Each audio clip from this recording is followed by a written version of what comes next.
Hey, what's up, guys? Max back. Good morning. How's everybody doing? We're extremely early for the big announcement, dude. Orson, what's up, dude? Welcome in. Ginger, did I miss it? No, no, no. We're just really early. Sherbent, hi guys. Welcome in. Good morning. AB, um, dude. Again,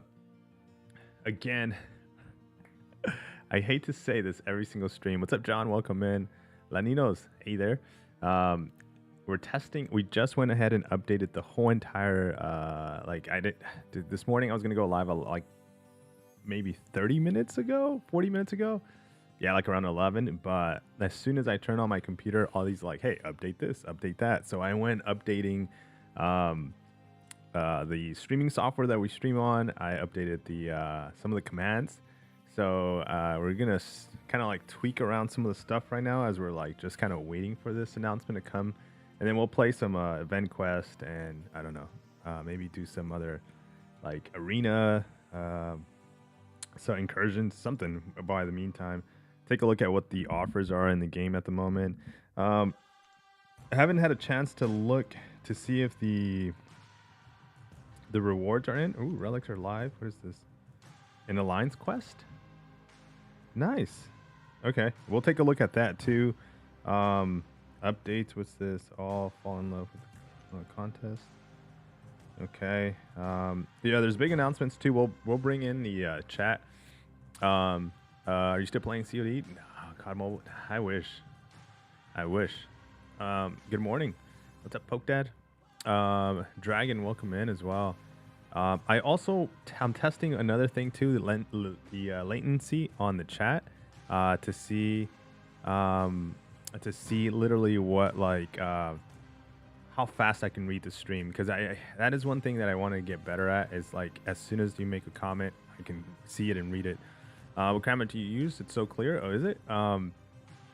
Just a Sony camera. What is this? A 6100, I think, or 64. I think it's a 6400 camera. Who won? Sorry if you already said. Just got here. No, Brian. The announcement's gonna be at 1 o'clock. 1 o'clock this Pacific time, so it's kind of like almost 12. It's like about an hour.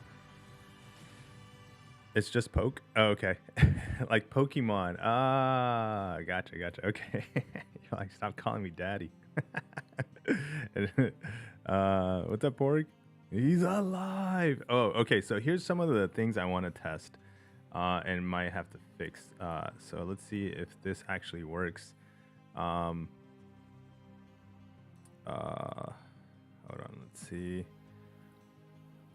I've added a couple. Oh, come on. I've added a couple of things. Command needs a unique name. So what if I do just fail? Oh, it does. Okay. So so clear, nice camera. Oh, really? It's probably the lighting, to be honest. A lot of it has to do with lighting, and that's because I'm moving. Like I said, I'm moving the room around still. Like any time that I get some days off is the only time that I can move stuff around in the room. So let's see if this works. Okay, so it's very low. Jeez. All right, guys, you're gonna watch me kind of fix this really quick if I possibly can. So we should be able to move this. And then we're gonna test this right now.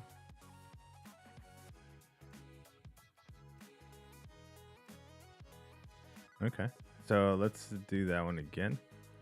Let me see if I can. There we go. All right. Can we get this game to max ratio every stream? Oh, that'd be nice. It might, you know what it might be? It might be the update. Actually, it might be the update that the all right, so that one doesn't work. Let's see here. So we're gonna go and move this to the top. We're gonna lock this real quick, and then this, unlock it, and then we're gonna move this real fast. And again, sorry about the things you're watching happen right now. This is what I typically do before the stream. No, it's not doing it. I wonder. Oh, I think it's this.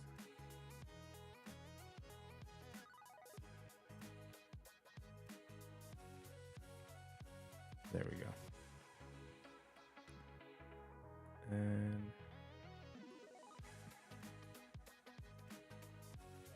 no, did I just make them disappear? No, now they're below us. They're way at the bottom. Okay.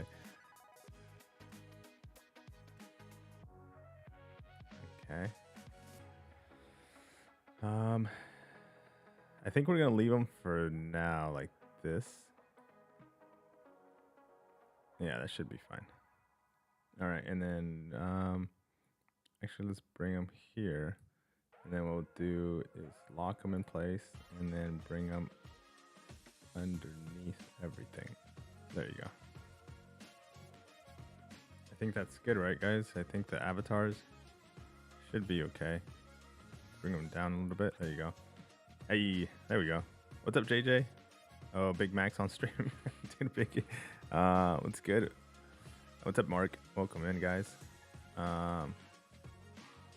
Good morning or good afternoon. Let's test this one out. Good morning, Starshine. The Earth says hello. Okay, that one actually does work. All right, so that one does look good. Hey, Wild, welcome in too. Then Kevin saying White Tiger. Dude, oh my goodness. That's gonna be interesting if White Tiger actually wins. Actually, let's put a vote. Let's see if we can figure out who wins.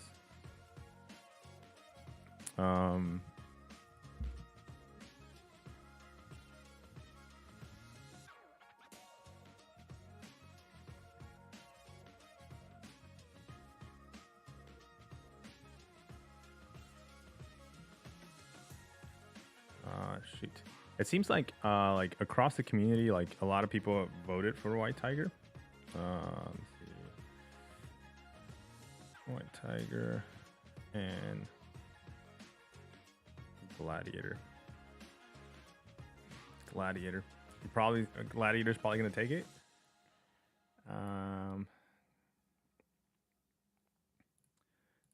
Easy Gladiator dubs. I'm good with both, but I'm definitely voted for Gladiator. All right.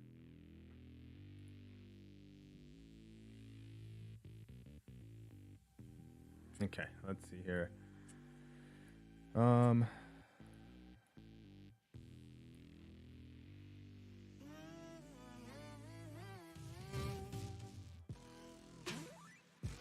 right, there we go. And I think we are good to go. All right, so now here, guys, we're gonna transition to another screen. Let's go to this one, and again, we're just as we're. Dude, this one's messed up too. All right, let's test this out real quick.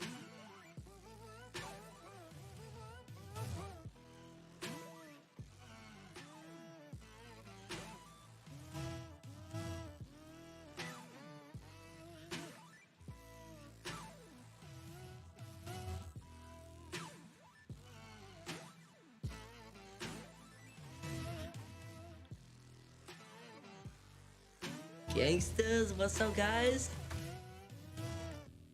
Okay, so that one worked. All right, so the only thing I gotta fix is the that took a second. That took a while. Is the avatars. I need to fix that, little guy. Make sure everything else is locked, and I'm not moving anything else. Okay, so avatars. There we go. And I think I can make the avatars a little bit bigger too.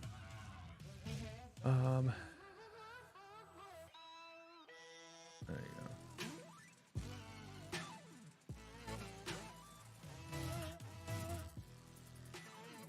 I think this is good.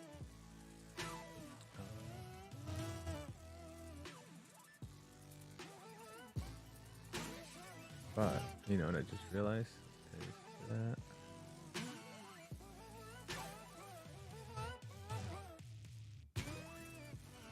There we go. I think we're good now. So let's lock those bad boys in play.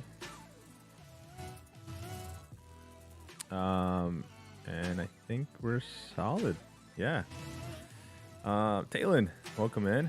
What's up, Music Joe? Welcome in. Let me see. It wouldn't be another Herc, though people just assume that. Yeah, that might be true. An entire new kit. Val, White Tiger 1. What's up, dude? People complain about the White Tiger supposedly being another Tigra, while Gladiators has likely feet and strength mechanics like Hercules. Yeah, I mean, I think the comparison is that we were comparing it to like what we know, so I think that's the biggest. Maybe that's actually my fault too. I did the same thing. I did the same thing as everybody else. I'm comparing White Tiger to like Tigra, and I'm like, Tigra is so difficult to learn. I don't want to do that. So then I did give her 1 vote, but the rest of my votes went to Gladiator. Just a weak argument. Let me see. Another character would be good in my opinion. But here's so many. Be this or that. Yes, sir. Editor, White Tiger, White Tiger power. Happy weekend, dude. Yes, wow, happy weekend. When will the results be out? We're gonna be watching it here live. So we got the thumbs up on like restreaming. So by the way, if you don't know, Kabam has a Twitch account, and they would appreciate if you would go over there and sign up for Twitch and, watch also the stream and support their content when they do release content on Twitch. So just do want to get that. Probably will repeat that same announcement as when they actually go live. But for now, let's cover, dude, 38.0 release notes, man. What's up with the release notes? So we're gonna cover that too in a second here. And I think there is another announcement too. Let me just open up Discord, make sure that we have them all. Ryan, what's up, dude? White Tiger. We really don't need another Cosmic right now. Might be right. We have a lot. Cosmic is shining bright right now. There's a lot of beautiful Cosmic champions. You know what?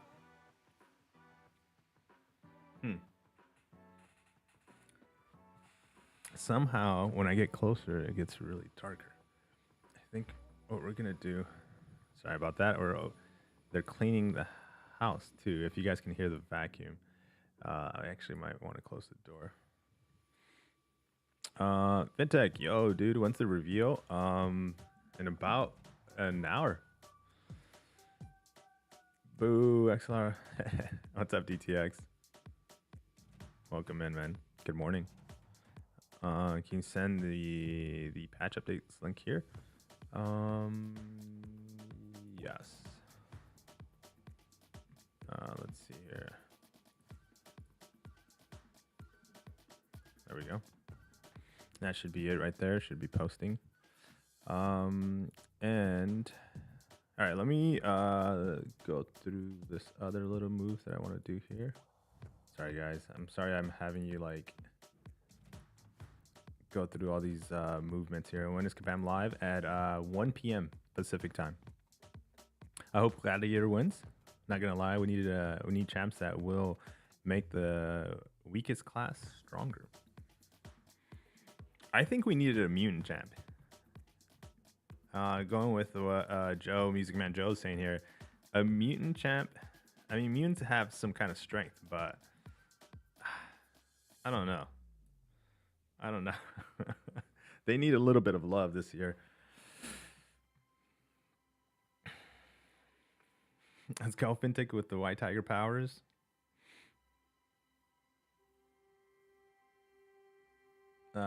Congrats on the bounty. Oh yeah, dude. I didn't even get. I saw that.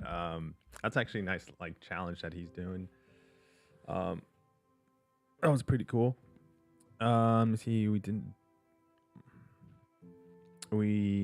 did not need another Mystic or Tech. Let me see, or Cosmic Champion. What's up, Static? Welcome in.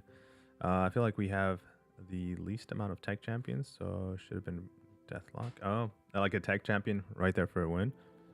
I wanted Bullseye.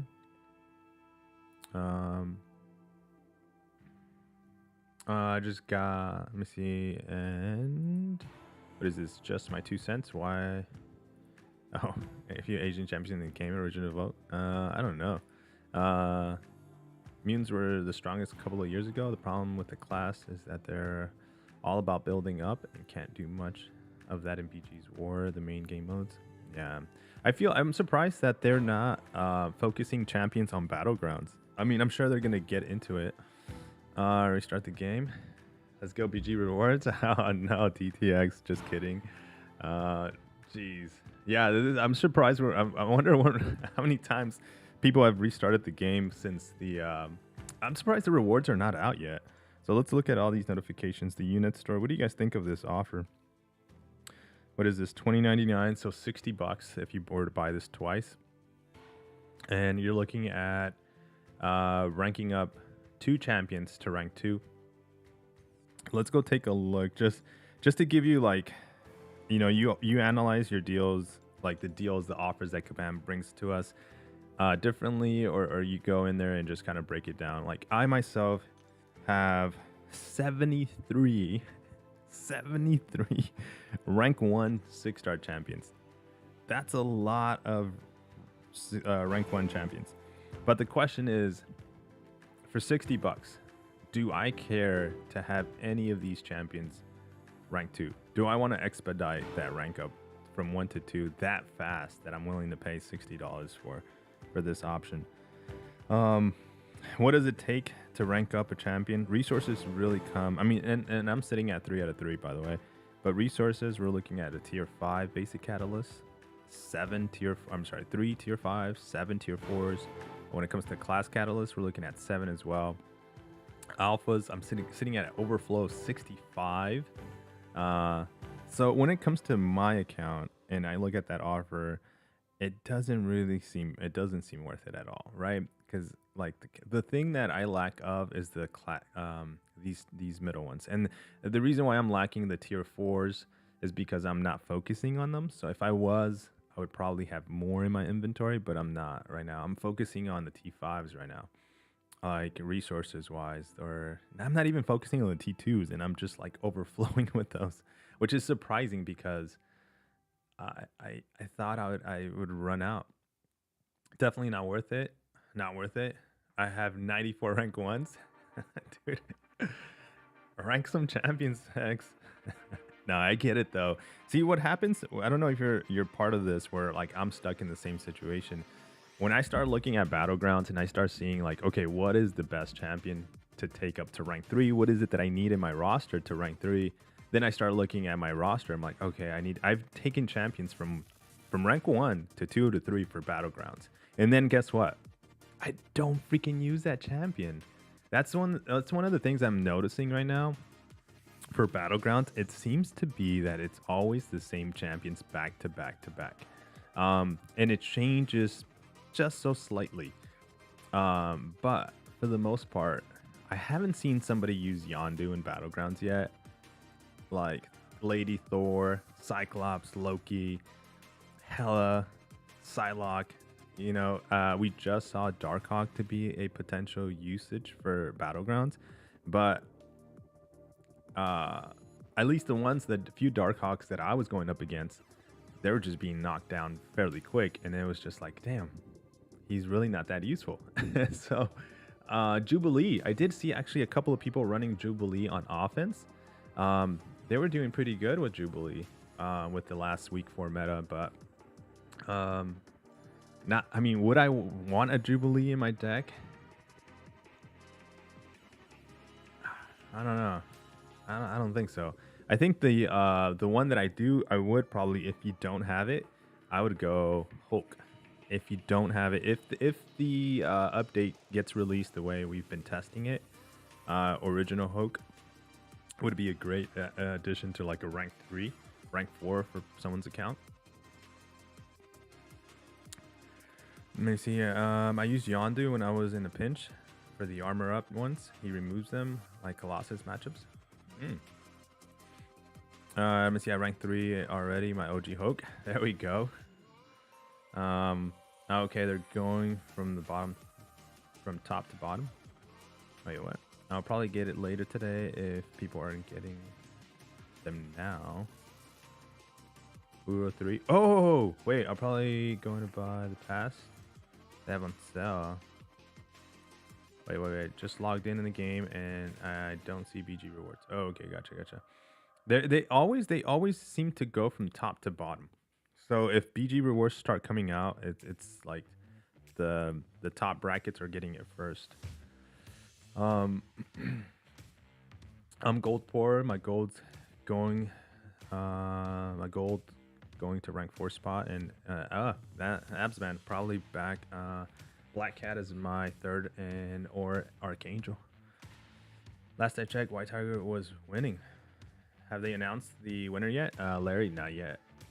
Jane Foster just slept on or on Doomslayer and BGs. Welcome in, James. Jane Foster, I didn't even consider her. You know who I would love to see to be like a very good addition to like the this guy is really somewhat very exclusive. I'd love to see this guy be like, hey, just like there's got to be a reason why to rank up this guy to like rank 3, you know? That'd be nice. Like I want to have reasons to rank up some of these champions. Like Black Widow, I feel like Black Widow would be great, but she needs that high sig. Okay, so those are the offers, right? What else was in the notification? We got defeated in AW. So let's claim that. And let's just claim these shards. And what is this? Oh, this request, okay. And let's just take a look, make sure we don't expire on anything here. Okay. Uh-oh, it's loading. And here's another thing I want to check.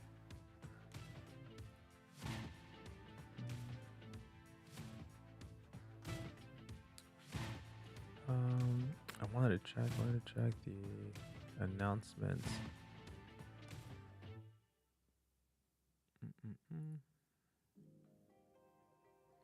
All right, so let's take a look at the here while you know what I'm gonna do? I'm gonna auto farm some revives, and let's bring up on screen the 38.0 release notes.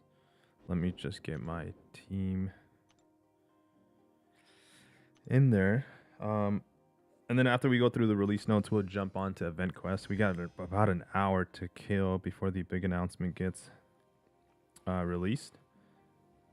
And then I don't know if they're going to announce it right off the gate. They might kind of hold the because they're going to be interviewing 2 members of the CCP.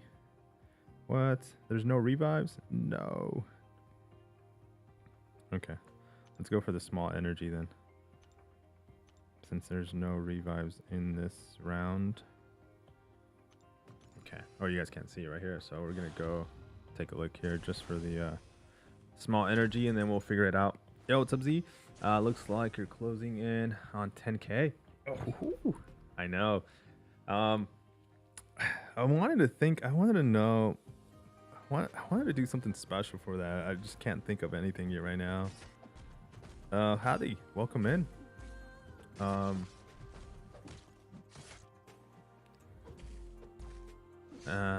Jesus, Max. 90 rewards not claimed. We need to intervene. I know. I need to get those things in. Kai, welcome in. Hi, guys.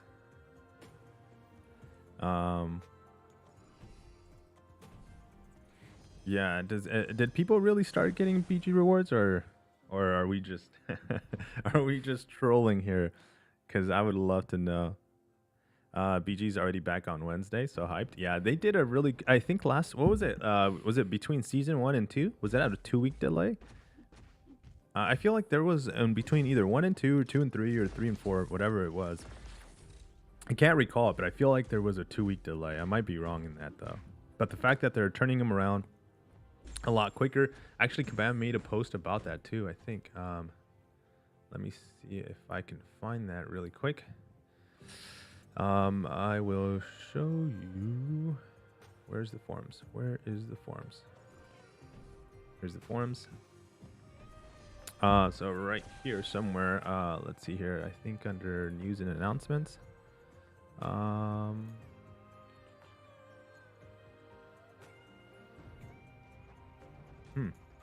Maybe it wasn't under news and announcements. Maybe it was under general discussions. Oh no, it was. Sorry. It was right here on season 5, Battlegrounds information. I think it was towards the bottom. Nope, it was at the top. So, blah, blah, blah. Oh, by the way, I didn't know this.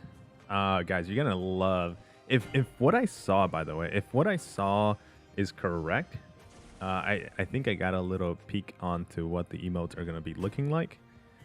They are fire. So, if what I think I saw in the Discord is the actual emotes that are gonna be on there, I think you guys are gonna like it. I'm gonna like it. I think I'm gonna like. There's 2 of them that I like that are gonna be my favorite. I might end up using them quite a lot. But I think wasn't there like a comment about Kabam saying that they're gonna new seasons means new metas, blah blah blah. There's not in there. Hey, welcome in, Yusafa. Hello, good morning. Can't wait for the emotes. Yeah, I know people were saying they're gonna be toxic. They're not. They're not. It's actually pretty cool. I like them. Yeah, they're not in here. Where is the big announcement? I don't see it in where there's an announcement where Kabam said something along the lines. Maybe I gotta dig a little bit more into.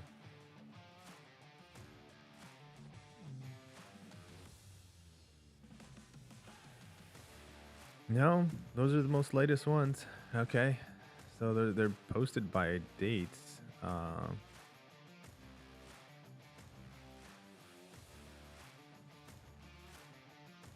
Maybe this one. Oh, here it is. Here it is. This is the announcement. So this is where it says we've made a lot of progress over the last months, but the war on the cheaters will be a long one. Okay, here it is.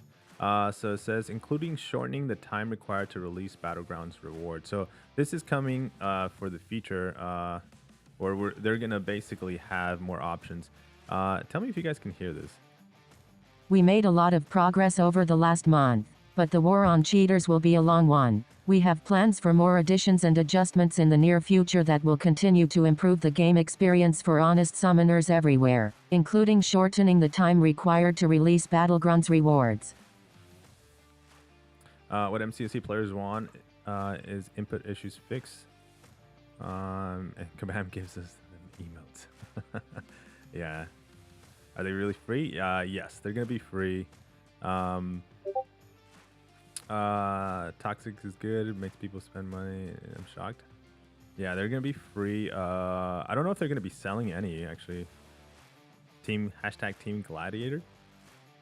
Just hope they have one that says sorry or thanks.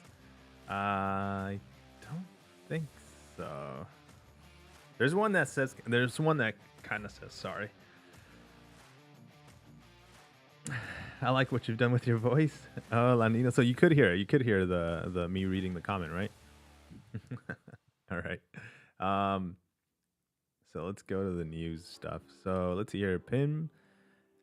They're done that. Haha. Well, let me see if I can scroll up here.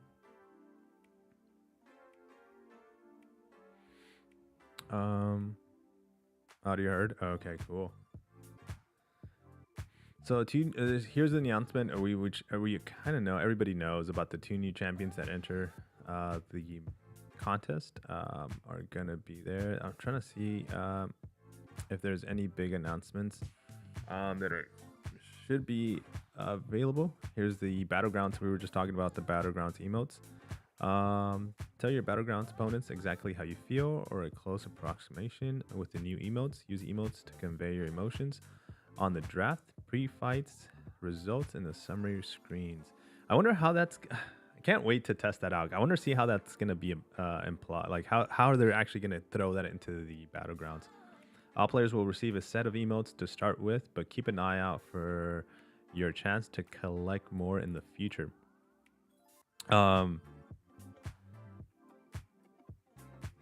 think, if I'm not mistaken, the one way to get more is going to be by actually playing Battlegrounds. So if you enjoy playing Battlegrounds and working your way up the challenge to the top, I think that's where we're going to be finding more emotes available. So they're not going to be like for sale for now.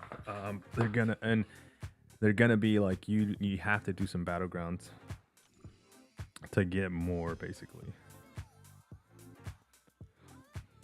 Let me see if I can find a revive. No way. What? Take a look at this, guys. This is two rounds of no revives, no energy refills, no nothing. What's going on? Did they take him away? No. That's never okay, it's happened before. But we're gonna be in there again right now. Hopefully there's not a third time that they don't show up. Hurts we don't have you cheated emote, right? Be right back. Is Bishop worth an awakening gem? I forget his awaken abilities. Hold on.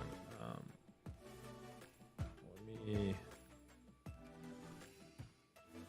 Forgot to have Aunt May open.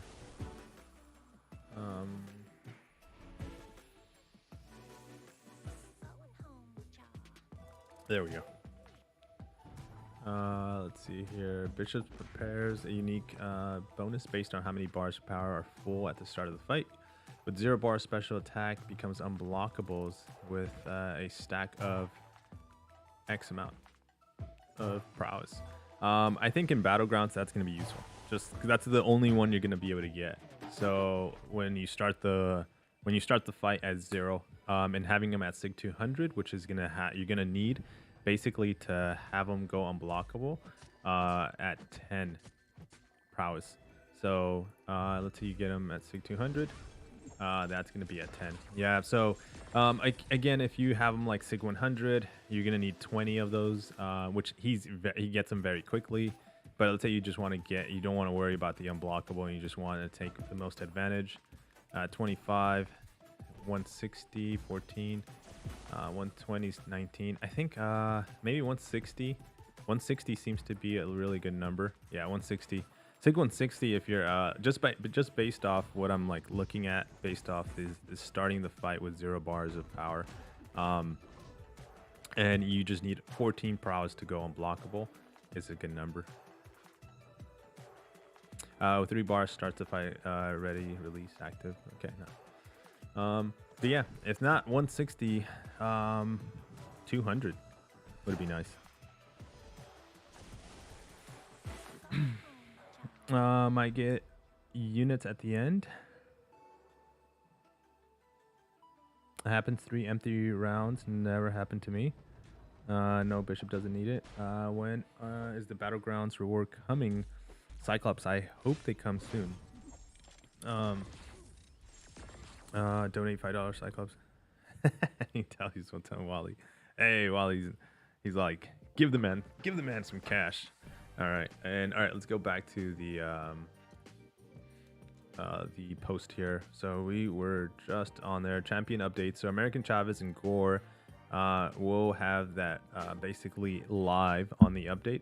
So we've been waiting. I've been waiting for the Gore option. I need to get better at American Chavez. I don't know if you guys feel the same, but I need to get better at using her. She's really good. Actually, having her as a defender and offense for Battlegrounds again. All right, let's take a look at some of the bugs fixed. Black Cat fixed an issue where her cleanse would be prevented when her purify is what? Oh, falter. Okay. Wait. When her purify is falter, fixed an issue where falter was not counting as a non-damaging debuff. Got it. Guardian auto block info page fixed to correctly reflect the behavior.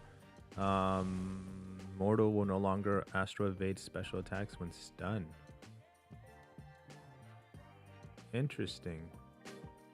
Whoa. Is that a big one? Hold on, guys. Can you see that? I think that's a big one for Mortal users, especially Mortal people on defense. Mortal will no longer astro evade specials attacks when stunned. So now, hey, what's up, Hike? What's good, Max? Dude, over here waiting, eagerly waiting for the big announcement.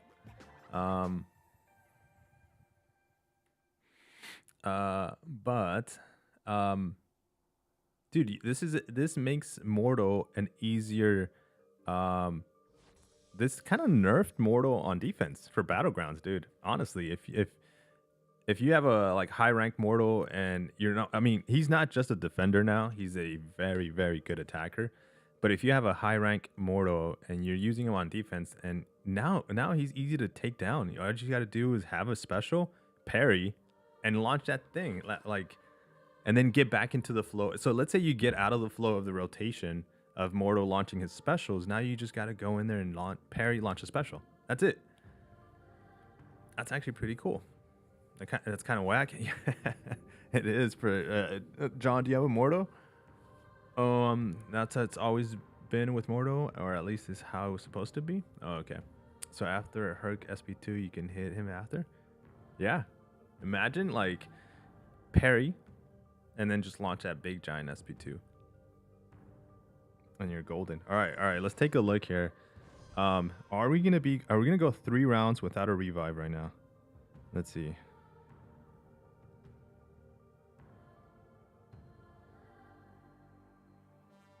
Oh no. Okay, there's one right there. Woo! Saved by that little green ball. Okay. My goodness. I thought we were gonna go 3 rounds without one. I was like, no, please no. All right. Let's look at the Nick Fury situation too. Fixing an exploit issue where players could bypass Nick Fury's first life. All right, so that is on Eternity of Pain, Nick Fury's. You guys remember bypassing that part? I was going to invest in Mortal Hood. Good thing I didn't. He's still. I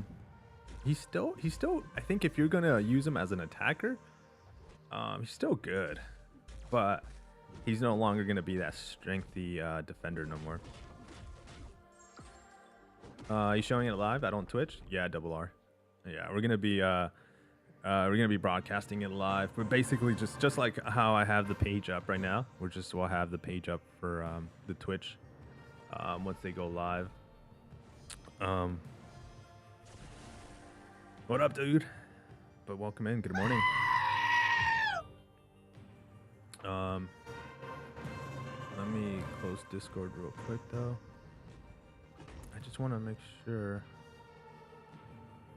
I know.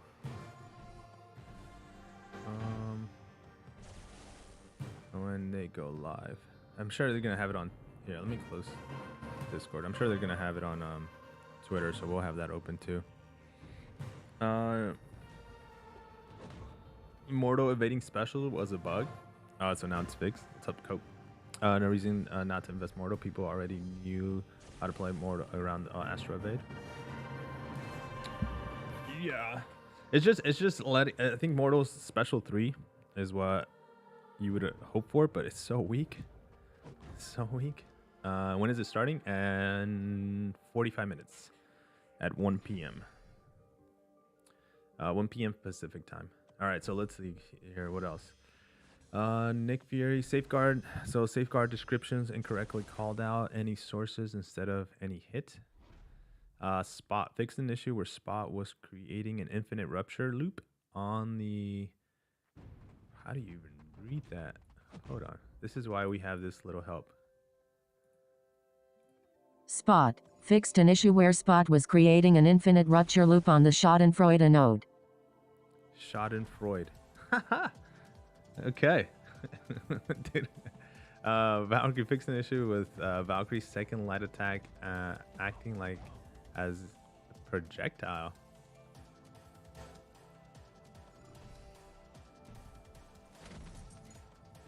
Huh. I didn't even know that was an issue. Fixed an issue where Vision was not able to gain extra power gain buffs when power was burnt via electric defense. What's the electric defense? I don't even forget what that one is. So fix an issue where the Vision was not gaining the power he stole from the opponent. Okay, that's actually that sucks. If you're a big Vision user and you that was happening to you. Weaken the knees. Fix an issue with some non-dot damaging behaviors. Non-dots behaving incorrectly with weak on the knees. And isn't that a weak on the knees? I think that's good that they fixed that, because I believe that is going to be one of the season 5 metas.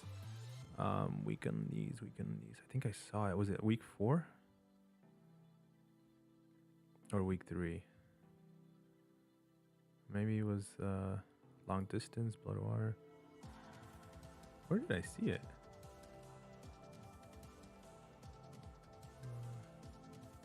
Muscle Wizard, Fight or Flight, Rage, Mystic Conditions, Polka Dot Power. Huh, I guess. No, I guess I saw it somewhere else. Oh, okay. Fix an issue where users were sometimes unable to back out from a pre-fight screen. Oh, you know what bug I was getting on Battlegrounds? I was actually getting the issue where I could not select a pre-fight. So with I was trying to get a pre-fight either on Scorpion or on. It was really happening a lot on Human Torch. Once it was happening on Human Torch, I would go in, try to activate his pre-fight, and it would not trigger. And I was like tapping it. And then what I would have to do is I would have to close it, open it back up, and then tap it, and then it would get the pre-fight. And then at times I was like, dude, is it even active? Because it felt like it wasn't gonna trigger. All right, let's take a look. So we got a revive. You can see it right there. This is number 4. We got 2 revives, and we have an energy refill. So let's go for the energy refill. Pick that up, and then swing by, and then pick up the. This is like have you guys ever Uber pool, where you're like, hey, pick me up. So we're gonna Uber pool this refill and energy and this what's it called, revive and energy refill. Chaos, what's good, man? Just over here, man, chilling before the big announcement is made. But welcome in. All right, so we covered the big stuff, I think, right? Let me see. There is Mojo's Valentine. Make sure you show some love to all your pals in the contest and your friend and alliance mates special profile pics to earn rewards. Ooh, oh, that's gonna be cool. All right, so that's about it. There's not much going on the for the month of February, at least on the release notes. So, hey, welcome in, Christian. Good morning. Good morning. Oh, snaps. Okay, so now we got that. So let's restart. And let's go for the revive. I think, what's the shortest one, I think? Oh, they're both in the same spot. All right. While we set that up, let me get their Twitch open so we can have that ready to go. Since we're getting closer, we're about 30 minutes away from Marvel Contest of Champions, talking about the release. Oops, that's not it. Of who won. Where is their Twitch account? Here we go.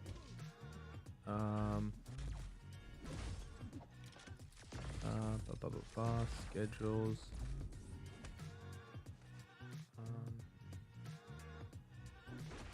Last time they streamed was 16 days ago. And videos.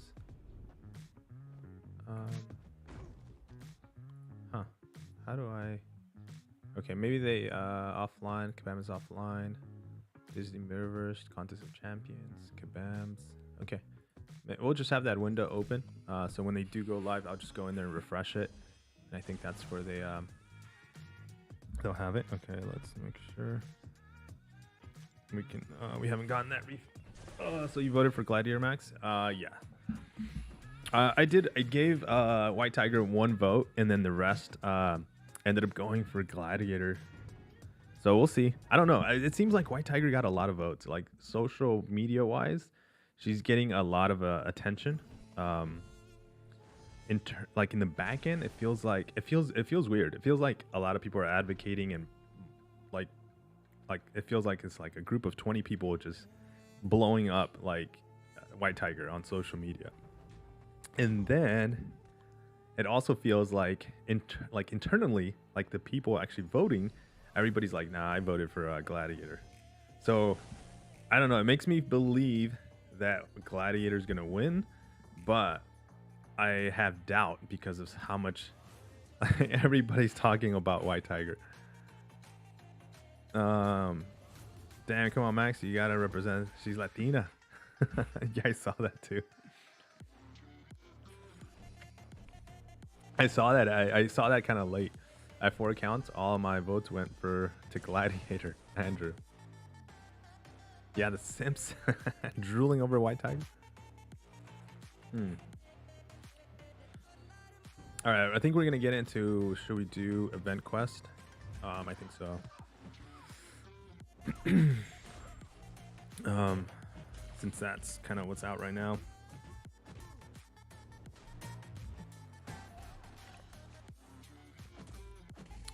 Joe saying White Tiger's Latina. Here's the background on it. I think Kabam made also a announcement on that. Oh, snaps, oh, snaps. Oh, no, I'm wasting more energy than I need to. I think, where's the other one? Oh, right here.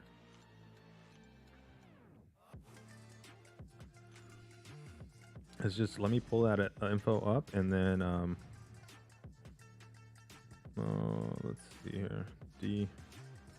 We're going for the D. All right. And where is the news? And I think we go here. I don't know if they have it here. So Summoner's Choice. Whoa. Scroll down way too much. If they have White Tiger here. So it says the second round of Summoner's Choice 2023 is now live. Get your votes in for the remaining champions. White Tiger. Oh, they don't let you click on it. Okay.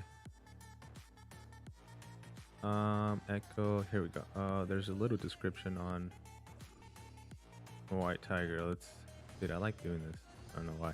White Tiger. A mystical amulet grants her astounding powers. The White Tiger amulet from the hidden city of Kaonlun grants the wearer the powers of the ancient tiger god, including strength, speed, durability, agility, and heightened senses. That doesn't say much. That does not say much about her. I thought Kabam did little post about them.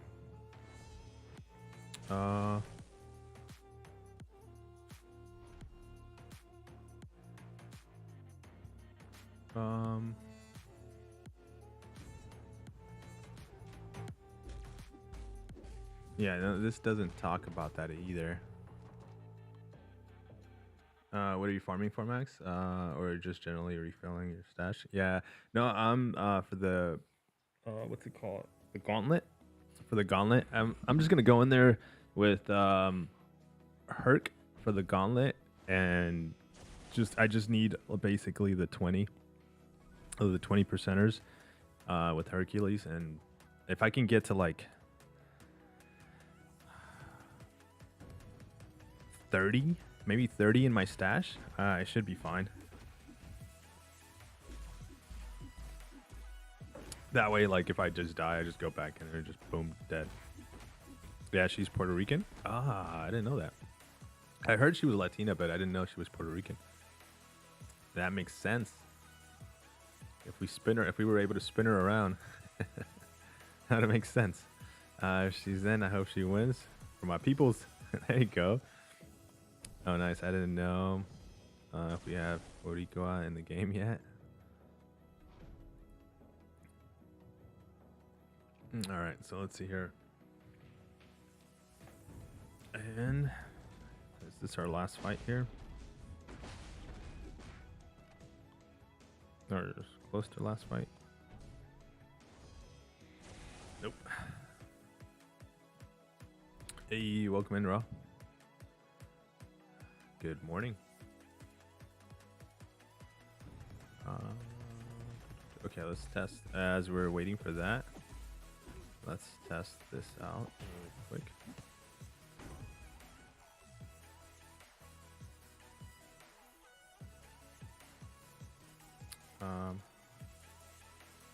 Hopefully this is not too loud.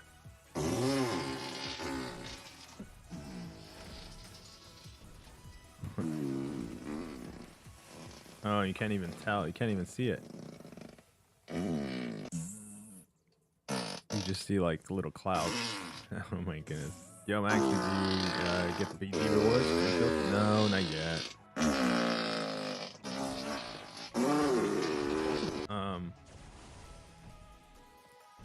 Not yet. Hopefully, was that loud, guys? I hope that wasn't too loud. Max, I was wet. Dude. If you have me on the TV or loud. Bruh. Great. Now it stinks here. Oh, man. Would you have Taco Bell? Dude. Are we supposed to get them today? Yes. That was supposed to be what we were supposed to be getting.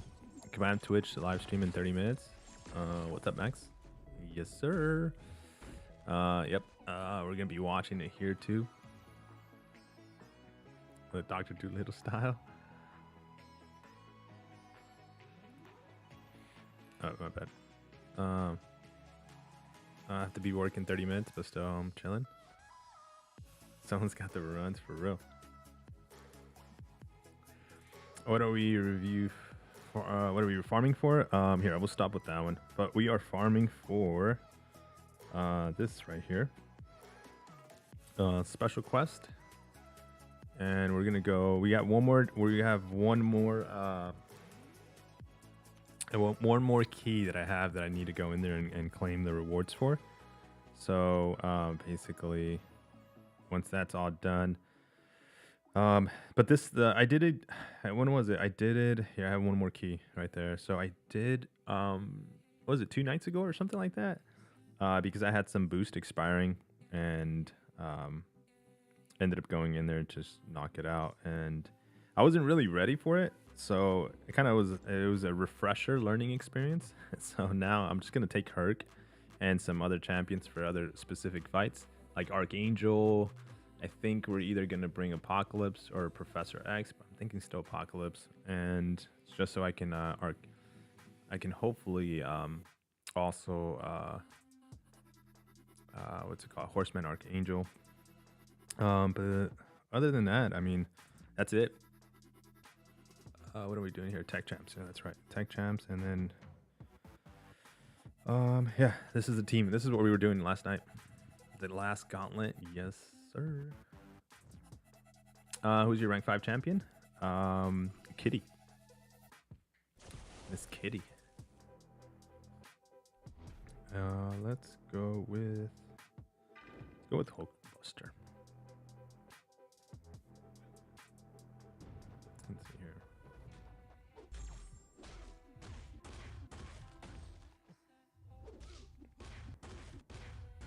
Oh, that's right. Is it a medium or light?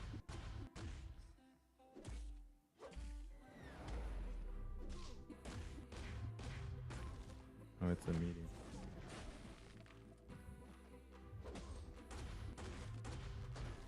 Dude. Where are my...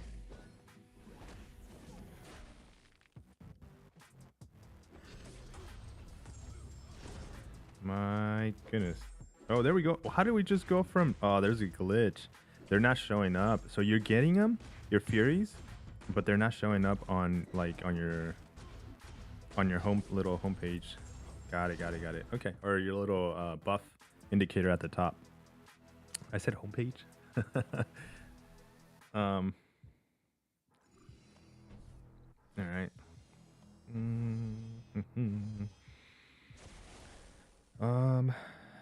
Let's go with some Ghost. Let's play some Ghost. Who won Summoner's Choice? And we're gonna find out here soon. Roughly in maybe 30 minutes. Oh, shoot.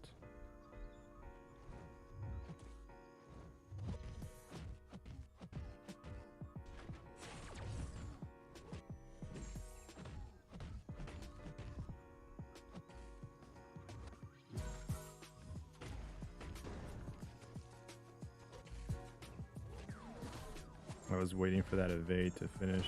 Let's go.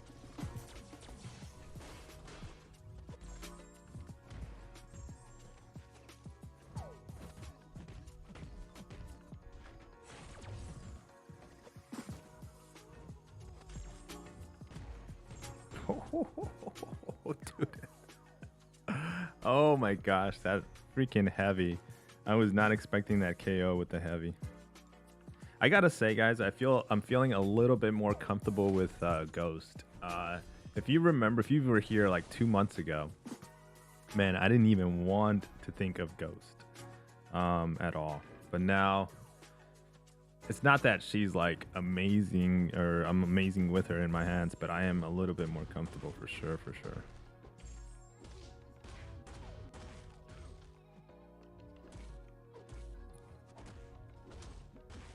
And I hope that's the same situation for Tigra. When we do come around and end up using her more. You know, one champ that I do want to get better at, it's actually Chi. He is such a freaking, such a good option for a lot of things. I think Chi is definitely going to be a lot easier to learn than Tigra. So it's just a matter of like constantly using him so I can remember his woo charges. I think that's what they're called, right? How to proc or get his woo charges. Max, did you know that Spidey 2099 is Irish / Mexican? I did. I think when he came out,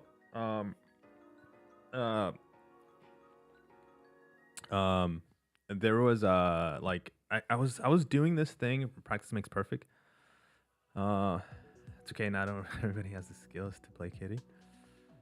Let me see. Kitty with Tigra synergy is awesome. Yeah, that is actually really true.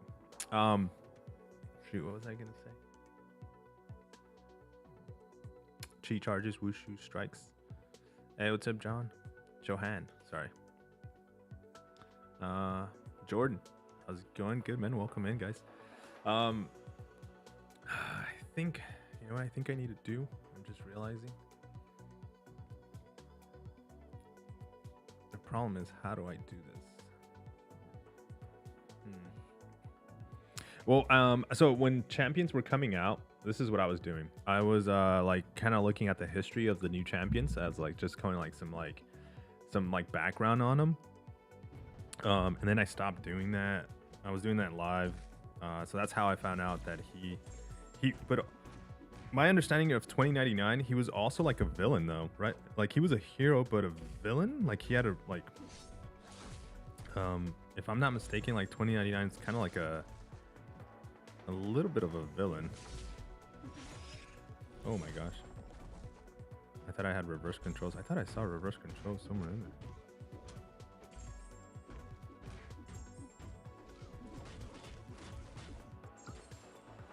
Let's go. Now I got the reverse control. Nice.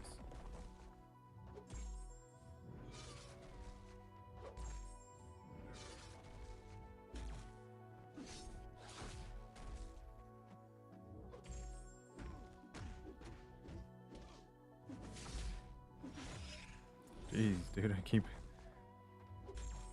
There we go. That maybe should do it? Yep. Alright,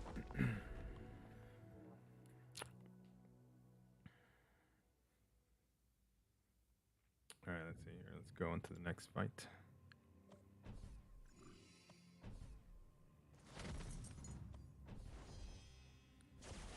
And let's bring in... Actually, let's bring in Warlock. He's almost KO. I think we should be able to do this one.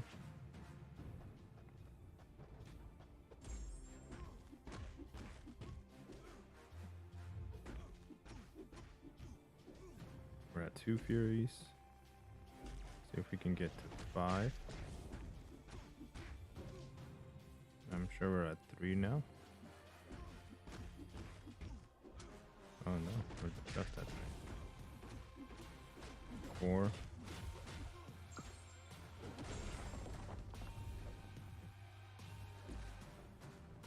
Come on. Launch at special 2.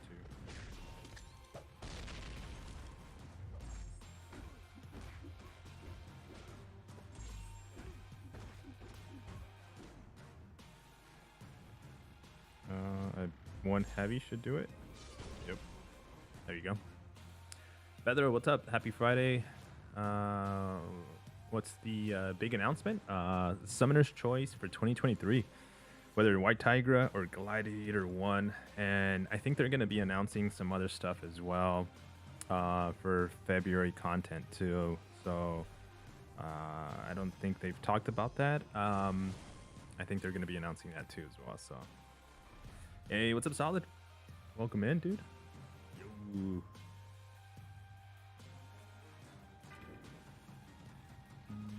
Let's Hulkbuster this one.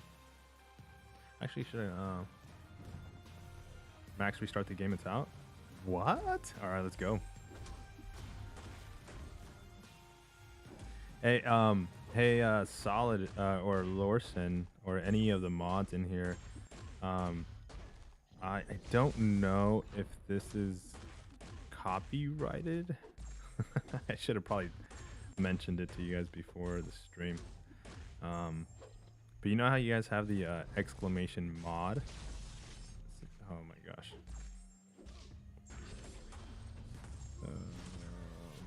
Oh, you have 10 Furies? Oh, that didn't do much damage. Whoa, 23k crit. Guys, by the way, speaking of using a Hulkbuster, I don't think I've shared this in the past, you know, about hot toys. There is a freaking, like, I think this hot toy, there's a Hulkbuster that came out, man, like 4 years ago.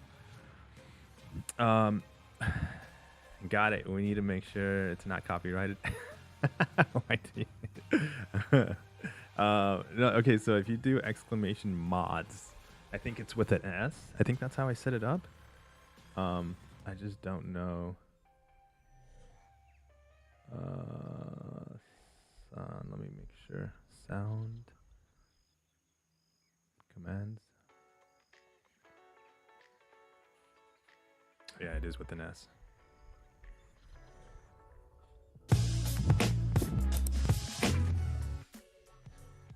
Okay. There we go. Larson triggered it. Okay. Let's see. Let's see if that I've seen it. It's huge. Yeah, dude. The Hulkbuster is so huge. I kind of want to get it. I don't think it's available no more. It's basically discontinued. So we'll see if it's like if I'll probably get it like used from somebody that's like retiring their collection, and so like maybe for a lot less than what normally sells for.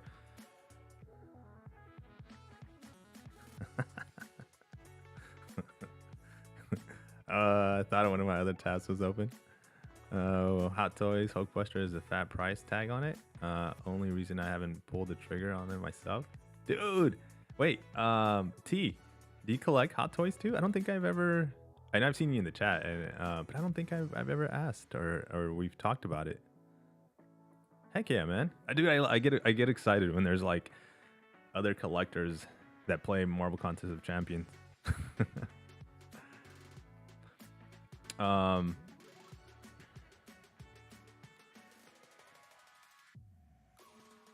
Oh yeah, okay, let's go restart the game. Okay.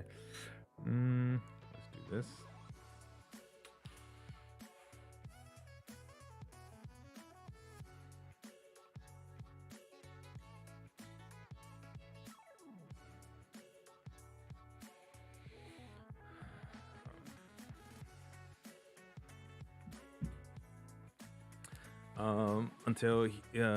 Until re-release, you need a second hand, and people have jacked up the price tag. No, I was just thinking actually we can get it for cheaper. But yeah, you're right. That's what actually a lot of collectors do when they don't have them out anymore. They do jack up the price. I have a decent collection. I have about 12 or so now. Damn. Oh wait, do you collect Marvel or do you collect DC or do you collect Star Wars? Let's see. I hope White Tiger wins. How big is your hero rating? Pork. We'll take a look right now. It's been going down, by the way. I haven't been like leveling up champions like as much as like everybody else has. Let's see here. Oops, wrong one. Oh shoot, wrong angle. Oops. 5.3 million. That's sitting at 77. So, what time is it? 15 more minutes, guys. 15 more minutes before all right, we got 2 freaking little notifications. Let's go. What is this? That is not the freaking. Oh, I see Lorson saying he. Ah, Lorson. Where is it at?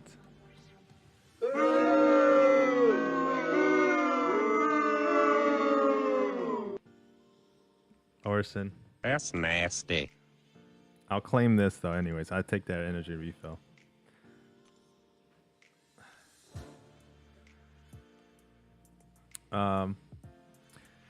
Just Marvel, but my move into a few Star Wars because that Mondo looks fire, dude. I've seen it. There's no way. Like I thought about like DC because I there's a couple of DC pieces that I wanted, and I was just like, no, not doing it.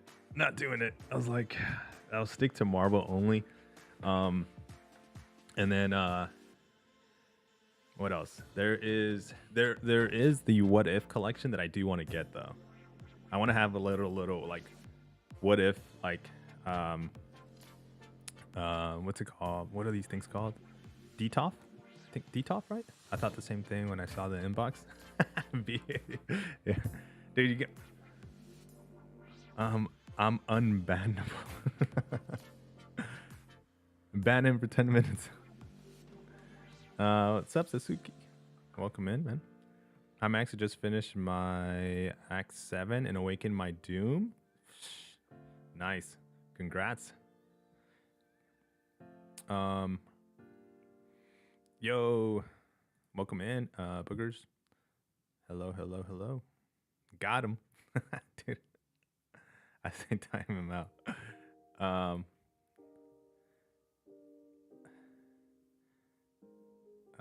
Let me see. I think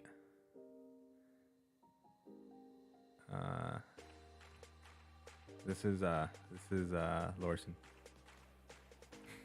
That's Lorson after everybody's kind of like just attacking him. Ban him, time him out. Larson's like, yeah, guys. Nope. Dude. Yo, Alex. Welcome in, dude. How are we doing today? Man, good, man. We just got like about like less than 15 minutes now for the big announcement. Hey Max, when are we going for that crystal cleanup? That is true. I don't. I messed up. Kinda messed up. Actually, no, he's not poison immune. Okay. For some reason, I was thinking he was poison immune. Oh, but I'm not poison immune. That's what I messed up. Damn. I'm dead. No. Damn. Yeah, I did mess up. We're gonna blame Lorson on this one. I think we blame Lorson on that one. Freaking Lorson.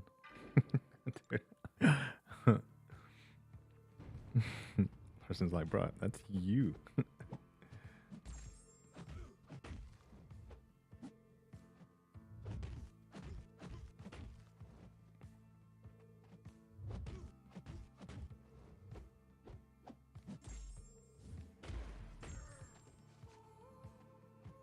No. I thought he was going to dash in. All right, just launch that special too, please. Stop. Stop. Oh my gosh. Dude. No.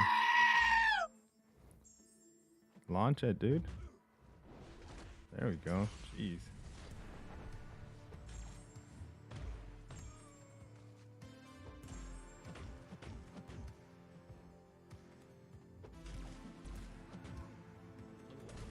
Damn, that took forever.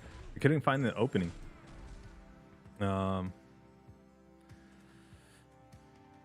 Shame. See, yeah, a few months ago, I cut my MCOC spending to buy more hot toys. Dude, that's actually not, I'm not gonna lie, I'm not gonna shy away from that one. I've done almost about the same. There's been occasions like right now, for the month of January and probably a portion of February, I cut my, I basically kind of came off the spending train, for obviously, especially cap crystals, man. Cap crystals, I'm almost like, I've opened some cap crystals. I opened 5. The last cap crystals I've opened were on stream. The 5 crystals for Zero, Zero, right? What's his name? Zero. All right, 10 more minutes, guys. 11 more minutes. Let me refresh. Let's see if Kabam has refreshed their Twitch account. Let's see if we can see it. No, they still show offline. If anybody, you see what I'm seeing? It doesn't show, like, it doesn't show them online. So, again, we'll just keep refreshing to make sure they, once they go live, we can catch them. But yeah, cap crystals have basically gone to like almost 0. What are we counting down to? Kabam actually going live on Twitch, so they can announce the Summoner's Choice of 2023. Big news. 15 minutes till what? Went from calling him Zemo instead of Zemo, and now 0. Is that what just happened? Ah, snaps. Oh, damn. Dude, I was just in here looking for his name. What's his name, man? Let's. Where is he at? Zemo, Baron Zemo.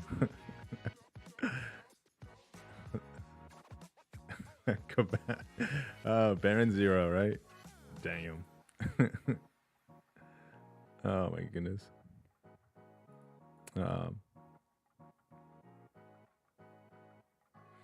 Do you miss opening your premium hero crystals right now, please? Do you mind opening? Not right now. I want to open them when I'm losing, when I need some ISO, or when I'm like anticipating a big level up. And that's probably gonna happen actually, just because of the feature crystal is gonna be launching here in a couple of days now. So yeah, might get to do that. They're telling us which champion they're gonna make. Who are the two options? The two options are gonna be White Tiger and what is his name? Gladiator. Which, according to the poll, we're gonna end the poll here in a second. Here, let's end the poll now. Actually, everybody in the chat, 62% of us in the chat has voted for White Tiger over Gladiator.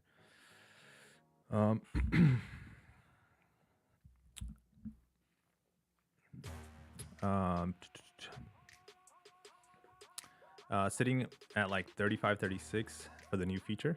Nice. How many shards do you have? Let's take a look here. I think I'm at like 800,000. Yeah, 855,000 shards. I think I wasn't sure that we were gonna be able to get to 900,000, but I think so. I think we can make it. Wait, sorry, I was just in that tab because of the feature crystal comes out in 4 days, 3 days, 21 hours. And we still need to pick up some of these rewards here. Oh, by the way, did the Battlegrounds store reset? I think Incursions, Glory store reset. Yes. Okay, guys, we need good RNG. Drop the like on the stream for the good RNG. I receive it. Give me that good RNG. Shoo! I just need that good RNG for the freaking class that I need. We got 5 of these bad boys. 1 of the 10%. Come on, guys. Come on, RNG. Let's go. I just need it. I need it. You're like, why do you need it? Well, I need Mystic, guys. Mystic. Let's hope that the tier 1s, what is it? What was it? 1 or 5 gives me enough Mystic to form 1. Okay, and then I think after Mystic, maybe Science, but Mystic is what we need. Come on, let's go to the crystal. Let's go to the crystal. It's all the way at the bottom. I already know where it's at.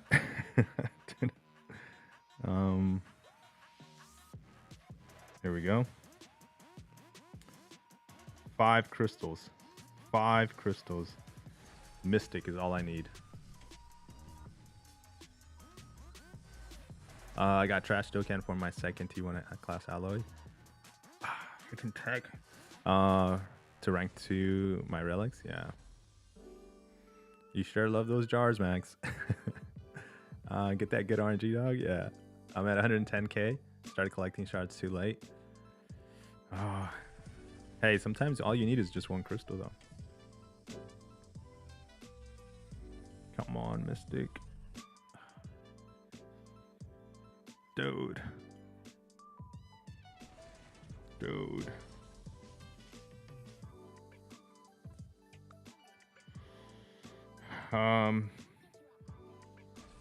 I think we struck out already because we needed, I think, 3 Mystics. Dude, what the what is this tech? What is this tech? Why tech? I bet you tech is my lowest. Yeah, dude, tech is my lowest. Oh, come on, Kabams. Come on now. Dude, they're being mean. I mean, we got Science. Okay, Science is not bad, but not even 1 Mystic. Come on. Let this be the Mystic. Please.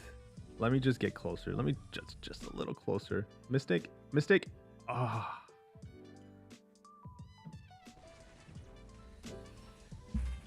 Damn, I got done dirties. Ah, not even a freaking mystic.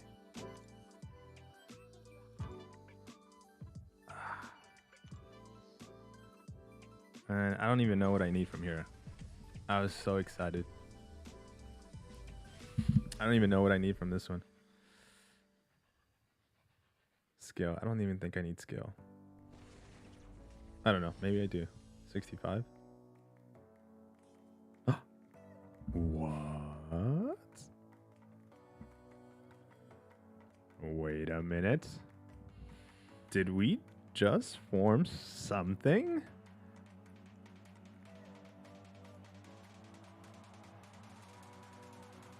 Wait a minute. I think I got excited. Hold up. What time is it? We got 3 minutes. 3 minutes. 3 minutes. Freaking yes. Heck yes. Let's go. Valkyrie's going up. Valkyrie is going up. She is going up to... I didn't even realize this. Your boy's got a rank 3 Valkyrie. Well, let's go. 2 minutes. 2 minutes. Oh my gosh. All right. Let's go to Kabam. Come on, Kabams. Are you live yet? Dude, they're not live yet.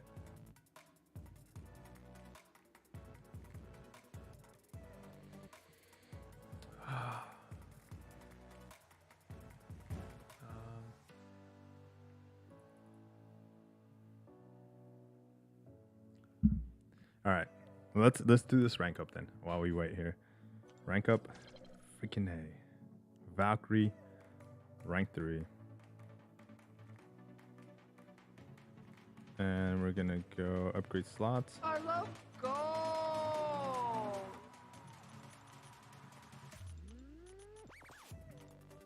Now, the only thing needs to happen is I need to get this girl awakened. Dude, that's the only thing that needs to happen now. Oh, there's none. Okay.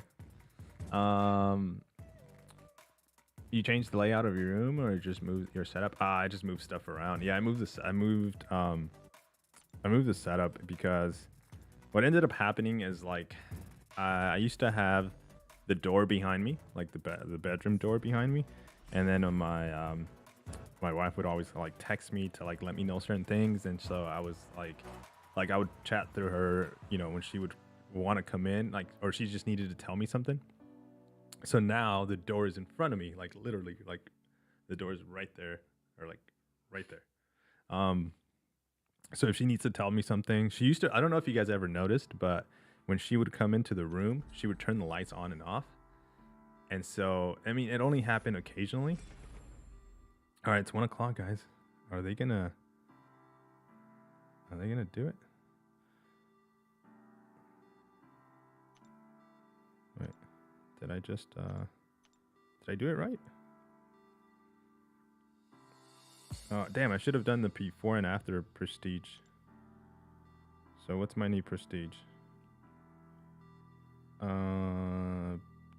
Prestige 17,184. Let's freaking go.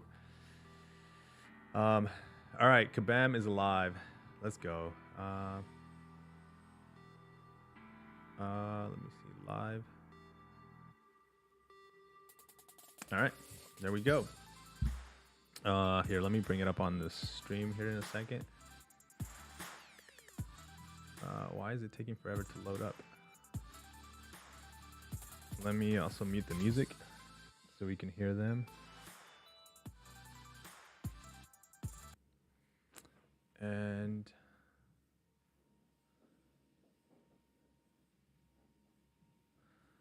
let's see here. Can we make this bigger? Whoa. That is not what we wanted to do.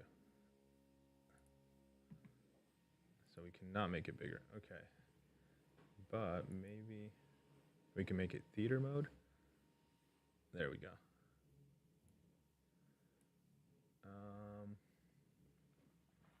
Why is it? anybody that's live, by the way, you can go straight to Twitch. There's 320 people there if you wanted to go and watch. Is this like, is everybody getting the buffering window? I want to turn off the commands as well. Yeah, I can do that too. I'll do that too.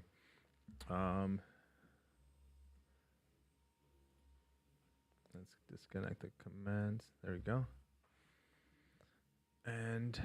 But let me refresh the browser. Maybe that's what it is. Because I'm sure I'm not. There's no way I'm like the only one. Oh, there we go. They got the starting soon screen. All right. So while they have the starting soon screen, let me fix the ratios so we can see it better. Why is the quality so low though? Let me see. Hold on. Let me fix the ratios first, and then we'll fix on the quality of their stream. See if we can upgrade it. Where is Safari? Let's unlock this bad boy. There he is. Marvel Contest of Champions live stream right here on twitch.tv/Kabam. Thank you all for being here. We have an exciting show on this beautiful February 3rd, 2023. I'm your community manager, Jax, one of your community manager team, and I'm thrilled to be here to hang out with all of you summoners and talk all things Summoner's Choice 2023.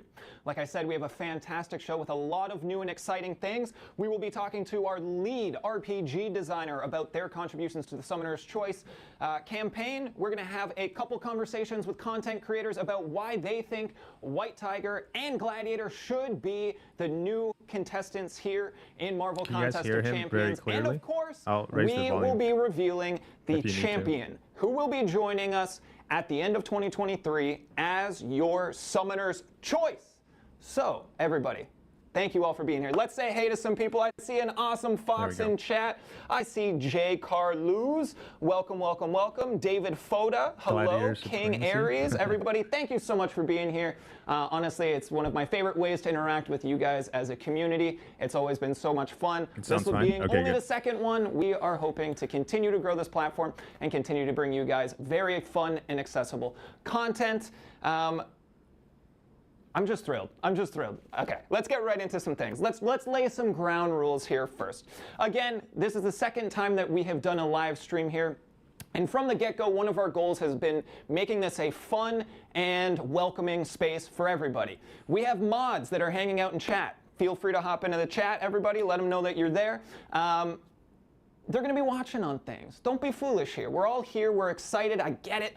Inevitably, with Summoner's Choice being down to 2 finalists, half of us might be disappointed, but we're here to have a good time and celebrate all things Marvel Contest of Champions. So let's all buy into that, and we won't have any issues whatsoever. Again, we are trying to do more here on Twitch. I've been asked the question, why Twitch? Why not use YouTube? We're trying to grow a new platform here. It's a new way for us to be able to engage with each and every one of you on a more personal level. You guys can ask your questions, we can answer them directly here in the chat, and of course we are working towards new and exciting things on Twitch, such as Twitch drops. Again, those of you unaware, a Twitch drop is something that gives you an in-game item for watching content here on Twitch. That's something that we have very smart people working on feverishly behind the scenes, and we're hoping to implement at some time in the future. So we are thrilled that you have all elected to join us here. We did our first stream a few weeks ago talking about Eternity of Pain Acceptance, and I had an absolute blast talking to Kevin,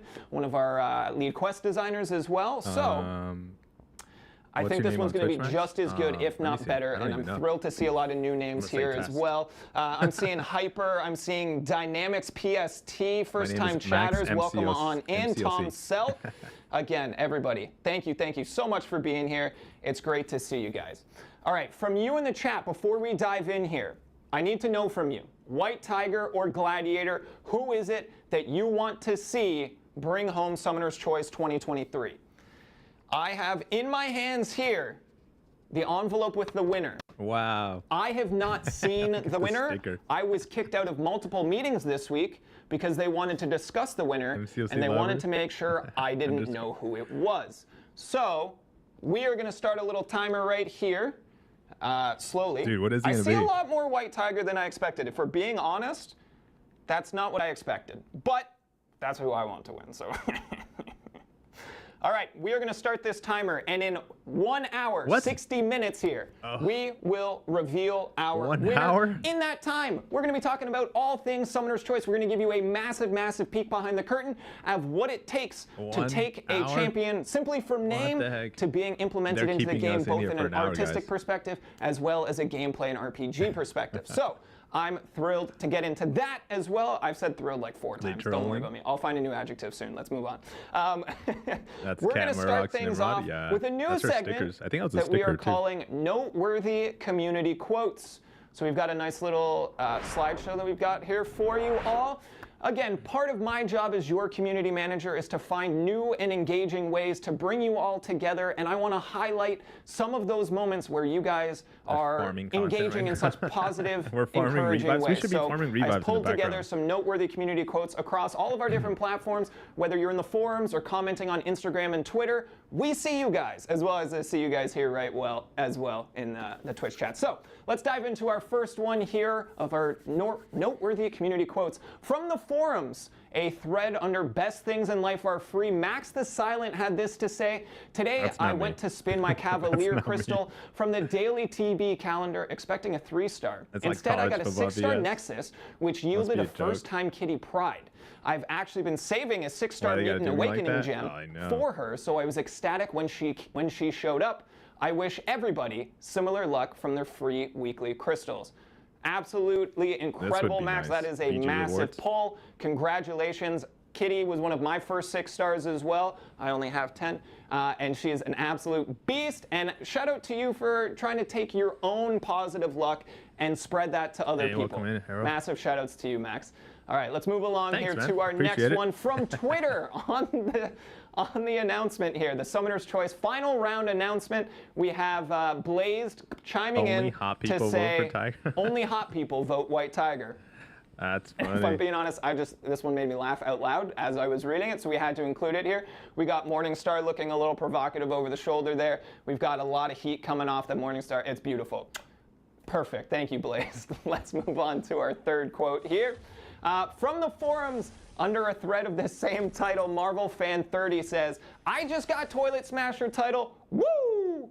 And it was the first time I realized that some of you are referring to Thronebreaker as Toilet Smasher, and I loved it. It took me multiple reads to actually understand that that's what was happening. I was very confused for a short period of time.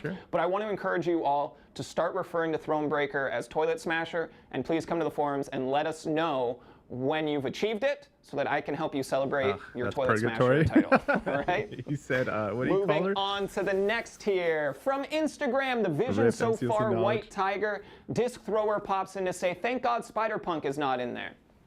And I just wanted to take this moment to address you all on a personal level and tell you that this hurt me deeply. With the Spider-Punk we talked about it on the last stream as well, and if you followed us on Twitter, I'm talking about it there. It's in the forums, it's everywhere. I'm mourning the loss of Spider-Punk, okay?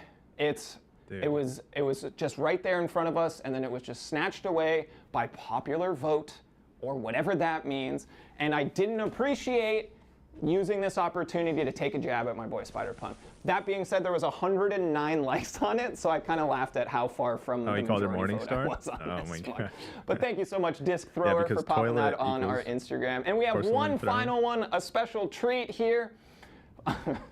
From Instagram, the Summoner's Choice 2023 announcement from an anonymous source. Names have been changed to protect the not-so-innocent. Can y'all stop banning me for using cheats? No. No, we cannot. And we won't. And we're not going to stop. And we're coming for you, so stop cheating. And we've got Thor Jane Foster there, wielding the ban hammer, ready to go. And that concludes our first iteration of Noteworthy Community Quotes. Thank you all. If your name was read, massive shout out to you. We want to do another one of these in future, so make sure that you're coming to hang out and letting us know what you think about our content. I'm going to be honest with you, we're going to pull the positive ones. So if you're going to come and you're going to make fun of a bunch of stuff, if you're going to make fun of it, at least be creative. All right, so that concludes noteworthy community quotes. Let's move along in the show here. We are going to dive in to a little bit of an overview of February's monthly content. Anonymous coming to the contest. We have posted more details over on the forums. You will also, I believe, see an in-game link that should lead you to the same information. All the rewards details are there. We're just going to hit brief overview stuff. But we've got our event quest for the month. We've got, where we got this information. Give me just a moment. All right, our event quest for the month. Cassie Lang has arrived in the quantum realm to team up with her dad, aka Ant-Man, Scott Lang. Pym Labs around the quantum realms are in danger, and a strange visitor from the future is claiming to be an Ant-Man who has arrived to help. Check out this month's event quest. Pym there, done that. Shifting over into our side quest, Love is in the Air. Again, tune in to Date Game, Mojo's new dating show, with his new star Sentinel. Help Mojo find Sentinel their perfect match. Back-to-back months with Mojo at the helm. Is Mojo becoming our poster child? Maybe. No one knows for sure. No one knows for sure. Diving into, we have 2 new champs coming to the contest this month. And we put out the reveal trailer for them recently. Promos? First up, we have Ant-Man Future. I talked to the design team. They wanted me to let you know that Ant-Man Future's design was inspired by his limited appearance in a few issues of Ant-Man's 60th anniversary celebration comic. Our art team prioritized capturing the way he uses his nano ants in the comics in their design. From a gameplay perspective, Ant-Man Future controls his opponent's power bar with disintegration and power drain effects, and by keeping his opponent's power low, he can intercept them more often, gaining armor-up buffs more quickly to activate his surging swarm. Moving along here, we've got Cassie Lang coming to the contest later this month as well. The team had this to say about Cassie. Cassie Lang's design is directly inspired by her new look in the MCU. The art team took a preview of the costume and tried to remain as true as possible to the original look while still putting their own spin on things, all the way down Karate Mike to the shoes, which is my favorite part. That was just for me.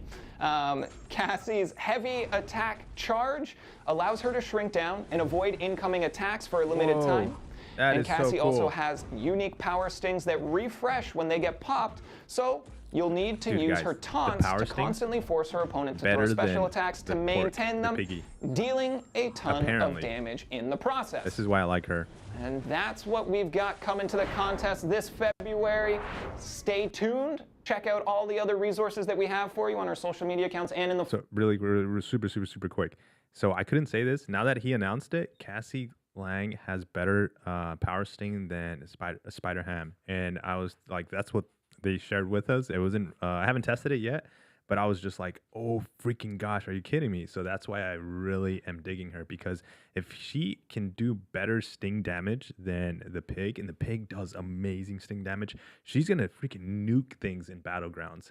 So that's why I'm so excited for her. I know he's saying, sure to hit that follow button. He's just kind of like reading the chat right now, but dude, that's why I'm excited for her out of the 2 new champions coming this month. Right, a month, so it would be fantastic to have you guys coming back for each and every one. Couple new first-time chatters. Deadpool Don, shout out, great name. Danny, Sage, Crayfish, welcome on in, everybody. And I want to say a massive shout out to anyone that is watching this stream being restreamed through any of our content creator programs. We're going to go on a kind of ad hoc basis for this and see when we're going to allow that type of thing, because we want everyone to come over here and hang out with us for certain things as well. So if you're enjoying your time there, fantastic. We'd love that for you. We wouldn't mind if you headed over to twitch.tv/Kabam and just hit that little follow button. It's going to do wonders for us. All right. Let's get into something that I'm very excited for. Each and every time we do this, I get jazzed up for it. We're going to talk to a couple of our content creators. We are very lucky to not only have one, but 2 talented, passionate content creators coming to the show today. We are going to be talking to Xander Scar and the one and only Karate Mike. They are going to tell us a little bit about their background with content creation, and they're going to tell us why they think the champ they want to win should win. We'll get there. So we're going to bring to the show our first guest, their first time appearing on the stream, a content creator with a whole lot of passion for one character in particular, Please welcome to the show, Xander Scar. How you doing, Xander? Welcome on in, dude. Hey, it's glad to be here. Thank you so much. Of course, man. Fantastic having you here. Of course, if people want to check out Xander's content, I'll tell you right now, head to youtube.com/XanderScar. You will not be disappointed. We've been getting to know Xander a little bit as we've been leading up to this stream, and it's a ton of fun. Fantastic energy coming off of this gentleman here, and we'll keep that going. I want to know more about you. We got to let everyone know who you are. What motivated you to transition from an MCOC player to an MCOC content creator? Honestly, it just boils down to me loving playing video games. I enjoy other people that like playing video games, and it's just overall a really good time. And I've had a lot of fun making videos, starting up live streams, interacting with everybody. It's just a super fun time. I get it, man. That's one of my favorite parts of the job. That's why we're doing this the way that we are. A lot of your channel is I don't want to say focused around, but is featuring Miles Morales as a champion. Can you tell us what your connection to Miles Morales is and how it came to be that you're so passionate about that character specifically? So he was my first rank 3 6-star back in 2020. And then once the buff info, or not buff info, but like the news that he was going to get a buff went live, I was excited. And a little more and more, I decided to just have some fun with him, take him into certain pieces of content like the Grandmaster, Gwen Master, when Summer of Pain released. All of that was just such a blast. Oh, nice intercepts right there. I love it. We're showing right now a little clip of Miles Morales versus the contest. You're clearly proficient with the character. If anyone wants any tips how to play this one, I think Xander's the person to go to. When the initial champs were announced for Summoner's Choice 2023, the initial 8 that were coming to this contest here, who were you voting for right off the hop? Spider-Punk. Number one. Yep. Spider-Punk. I promise I didn't bring Xander to the show just so that I could also strengthen that we should have had Spider-Punk. That was a coincidence, and I promised you that.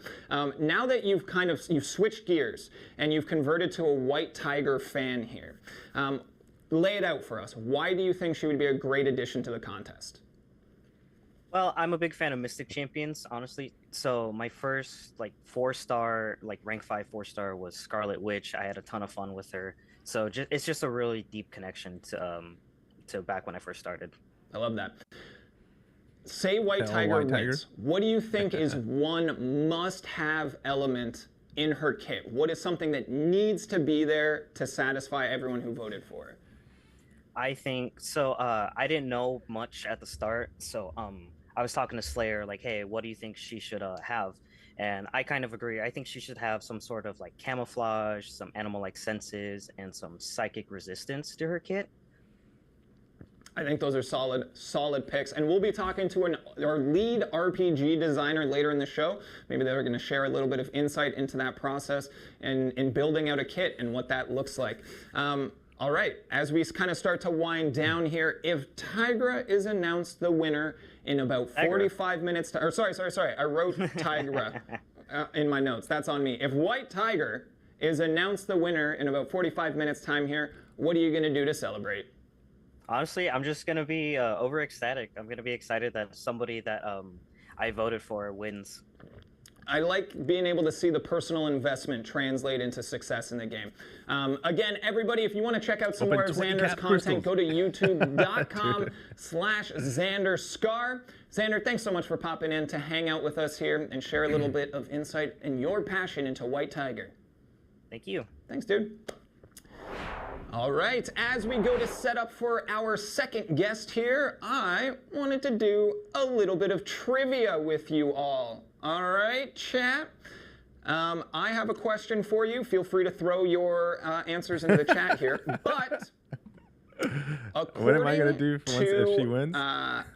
Character length, so name length. Who has the longest name in the contest? That's including brackets, hyphens, spaces. Who has the longest name in the contest? It is indeed Angel. Immortal Abomination, Iron Man Infamous, Beta Ray Bill Wen, that's not a champ, maybe never will be. Kidding, I don't have any control over it. Looking here, Devil's Hell Kitchen. I'm seeing a lot of answers. I'm not seeing anyone with the right answer. It's possible I missed something. Cosmic Ghost Rider in here as well. Black Widow Claire. Oh, we did see a first correct answer from Hatsalem, and it is indeed Captain America Infinity War. Brackets and spaces get you far. All right, that is 30 total characters. And shout out to Hatsalem for the being the first one in here. All right. We are now going to switch gears, and we are going to bring in someone to tell us why Gladiator should be in the contest. We have a prolific content creator and someone that I've had the honor of speaking to prior to this very interview. Please welcome to the show the one and only Karate Mike. How you doing, dude? Welcome on in. Jackson! Oh my god, dude. It's always a pleasure to see your very handsome he's wearing a shirt. face. Oh, you I couldn't tell because of the seat in the chair. Okay. I was gonna be like, oh, Karate dude, Mike, I want to let people in on the secret, okay? crazy. I feel like some people might not know about you, and something that we've discussed in the past is that you are a performer and a lover of musicals. What is your favorite musical and why? Jackson, that's a secret. But since the secret is out, I guess we could spill some of the beans. I still have those beans I stole from Brian, so we can probably talk about that a little bit. Man, when it comes to musicals, though, dude, it's a hard question. It's like asking me what my favorite champion at MCOC is. There's so many, because there's some that I want to be in, there's some I've been in, there's some I like to watch, some I like to listen to. But if I had to like pick one that I really do love, I'm a really big fan of Falsettos. It's a very beautiful show, wonderful music, great story. Of course, you know, you gotta give the lovely Miz, the classic, you know. But it's kind of like, you know, Les Mis is like the Hercules of musicals. It's like a cop out, like picking that one for the favorite. You know what I mean, it's just so good. It's boring at this point. You can't just be like, oh, Les Mis. It's just easy, you know. But I love that. Something Rotten is so much fun. I've always had a soft spot for Jekyll and Hyde, Jesus Christ Superstar, Little Shop of Horrors. Like those favorite ones I've been in.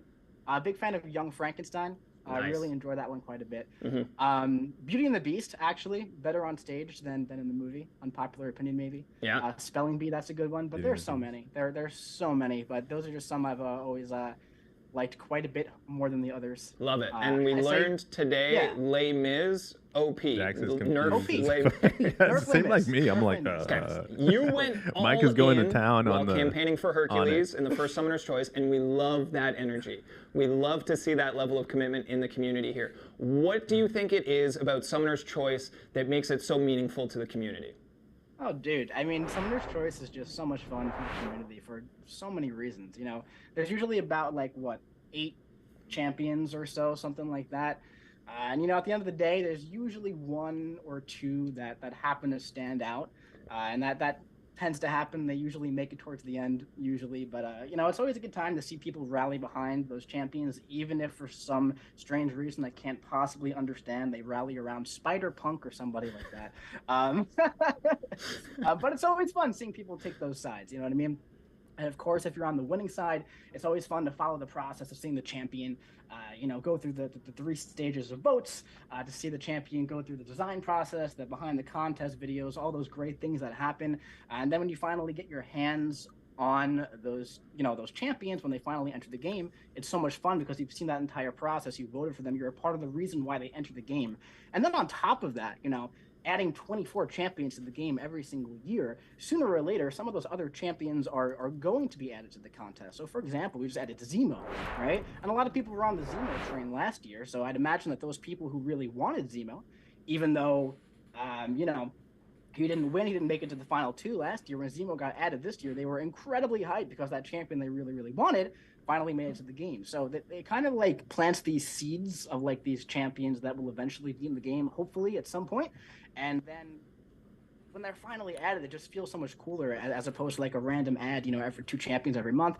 This one like holds some weight. Like for me personally, last year, I really wanted Beta Ray Bill. I've always wanted Beta Ray Bill in the game. One day, when Beta Ray Bill finally enters the game, there's going to be that long-standing want of that champion. You know what I'm saying? So that's just something that's just so great about the whole process, in my opinion, at least. I hope that's I only started as community manager last May, and the whole community was already in a frenzy around Beta Ray Bill. And I'll say, even to this day, I don't understand, and people have explained it to me. I'll say that people have explained it to me, and I'm like, I'll die happy. Cool, got it. But I don't got it. All right, Karate Mike, lay it out for us. Why, in your eyes, does Gladiator deserve a spot in the contest? Oh, dude. I mean, come on. Are you kidding me? Like, I'll answer it if you need me to, but I mean, have you seen the guy? I mean, he looks like the perfect candidate for a Summoner's Choice champion. He looks like a champion. You know what I mean? When you just look at him, he's got the purple mohawk. He's got the frame that you need for a champion. He's just it. First and foremost, right? The guy just has a very rich history in Marvel Comics. I'm personally shocked that 8 years into the game, he hasn't been added just as an ad at this point, you know? So I just feel like he just stands out amongst all of the champions that are in the Summoner's Choice this would be year. awesome. So what I love about him, for what could be so great about adding to the game, is he would bring a new organization into the game, you know, part of the Shire Empire. That's something that would be new to MCOC, so I think that's definitely something that could be really, really great to be the Shire first champion Empire. from there. I didn't even know that he was bridge part of it. into other things as well. But even more importantly, you know, rich history aside, when it comes to gameplay and design, you know, if you look at the small little design bubble that was granted for him back when, you know, him and White Tiger were the final two, there were just so many things that pointed to Gladiator being the guy. You know, it said Gladiator could defeat the mightiest opponents just because he knows that he can. He's capable of incredible feats of strength and speed. Dude, he has I'm getting cold for Mike. limitless power. It says that he It's builds just his room. It's confidence always as he cold in this gains room. buffs, and as he defeats opponents, gaining even more confidence with clear, decisive victories. He's going to get even more powerful. Now, to me, that's just a really cool concept of a champion design. And listen, I'm going to need any of the balance designers over up there at MCOC to just take your knit hats and cover your ears a little bit. I know it's cold up there right now, so just cover the ears. Yeah. That design kind of reminds me a little bit of another Summoner's Choice cosmic champion that goes by the name of Hercules, who happens to be a little bit OP. A little bit. So now, if we're voting for a champion to enter into the game, right, to be that face of the franchise, for the Jules, next have a great year, stream. Thank you so don't much. we want that champion to be just maybe a little bit better than others? So if you ask me, if you have to go between Gladiator or White Juggernaut Tiger, versus who, by Gladiator the for the way, 90s I'm not kids. hating on the Tiger. I personally love Tigra. I'm a big fan. I'm a big fan of cats, as everyone knows that. Here's my cat Snowball, by the way. This was my Christmas present from my girlfriend Riley. Love cats, right? I'd be super happy with White Tiger. But when we're voting Shout for out this to champion, Riley. Gladiator just seems like the guy. And that's just got to be my take on it, Jack. That's a compelling case, and you know what? I've seen some of this from you in the past and trying to corral people into the specific vote. So, you know, hopefully it worked out for you. I don't know. Like I said, we've got the answer in this envelope right here. It's sealed with a star sticker. This was actually my gold star. Mike gave this to me when I did good work, so I got a little gold I love star. it. But we will be revealing the winner here in probably about 30 minutes. We'll check the timer in a short time here. But honestly, anyone who wants to go check out Karate Mike's YouTube channel, youtube.com/Karate Mike 415. Go check them out. Drop a follow. Check out all of their edited as well as their live content. Let's go, Gladiator. What's up, You will not be Kate? disappointed. Thanks so much for joining us, Karate Michael. I appreciate you sharing your insights. Thank you for having me on, man. It's always a pleasure talking to you, buddy. Awesome, dude. Take care. All right. So where's Dark Lessons? Yeah, in Mirrorverse. All right, everybody. He's doing Mirrorverse we content. are moving along here. Let's take a look at the timer. What do we got? It's We got time. Let's just go. Over 30 minutes on the timer here. We're going to bring in our next guest to talk a little bit about things, but I just want you guys to take a second and breathe. I know 30 minutes seems like a long time. It is. But we're going to get there, and we're going to learn a lot. It's a long along the time. way. All right? Now, again, chat, now that there's more of you, who did you want to win? Who did you vote for? And again, big shout out to everybody watching right now, not just here, Tiger's but gonna through win. our YouTube No way content she creators doesn't. as Okay, well. okay. Please, please, please come in and say hey to everybody. Alpha Pasta wants Spider-Punk. Me too, dude, but I'm What's up, sorry. Phantom? Again, Welcome every in, time I man. ask this, I see a lot more white tigers than I expect. Yeah, shoot. there's some Gladiator in there too, and I respect the passion on both sides. This has I been used 3 genuinely different one of my accounts, favorite months to add working as a 15 more community votes manager versus here, because a lot of the Tiger, conversation White Tiger. has shifted to Unfair advantage. what Okay. do we We'll want? see, What we'll is something see. awesome that we can bring and work What's up, together MD? to accomplish? Welcome, And MD. I really, really enjoyed this type of thing as well. So I just want to let you guys know here that we will be doing a Q&A. We have a catered Q&A planned coming up here. So if you guys have any questions, we can keep them broad if we would like, But we will be bringing on an RPG designer as well. So if you have any questions about champ creation, we'll take some time later. Throw your questions in the chat. We're going to have one of our mods pull those ones, make a couple of selections for us, and then we'll get some answers for you guys live on the stream here right away. And that's one of the beauty things about being live on Twitch, is we can get you that information very, very quickly. And I just get to be able to see all your lovely screen names go by as you're all chatting, and I love that. I love that, I love that, I love that. YOLO Jacket, what is your skincare routine? Just water. Also, I'm wearing makeup, so there's that. All right, everybody, let's move along here, and let's bring on our next guest. We set up for our tech run earlier in the week, and I had an absolute blast talking to this individual. They are responsible for a lot of things that you all are very familiar with in the contest here. We are going to bring on our lead RPG designer. They are going to join us right now, and we'll see them in just a moment.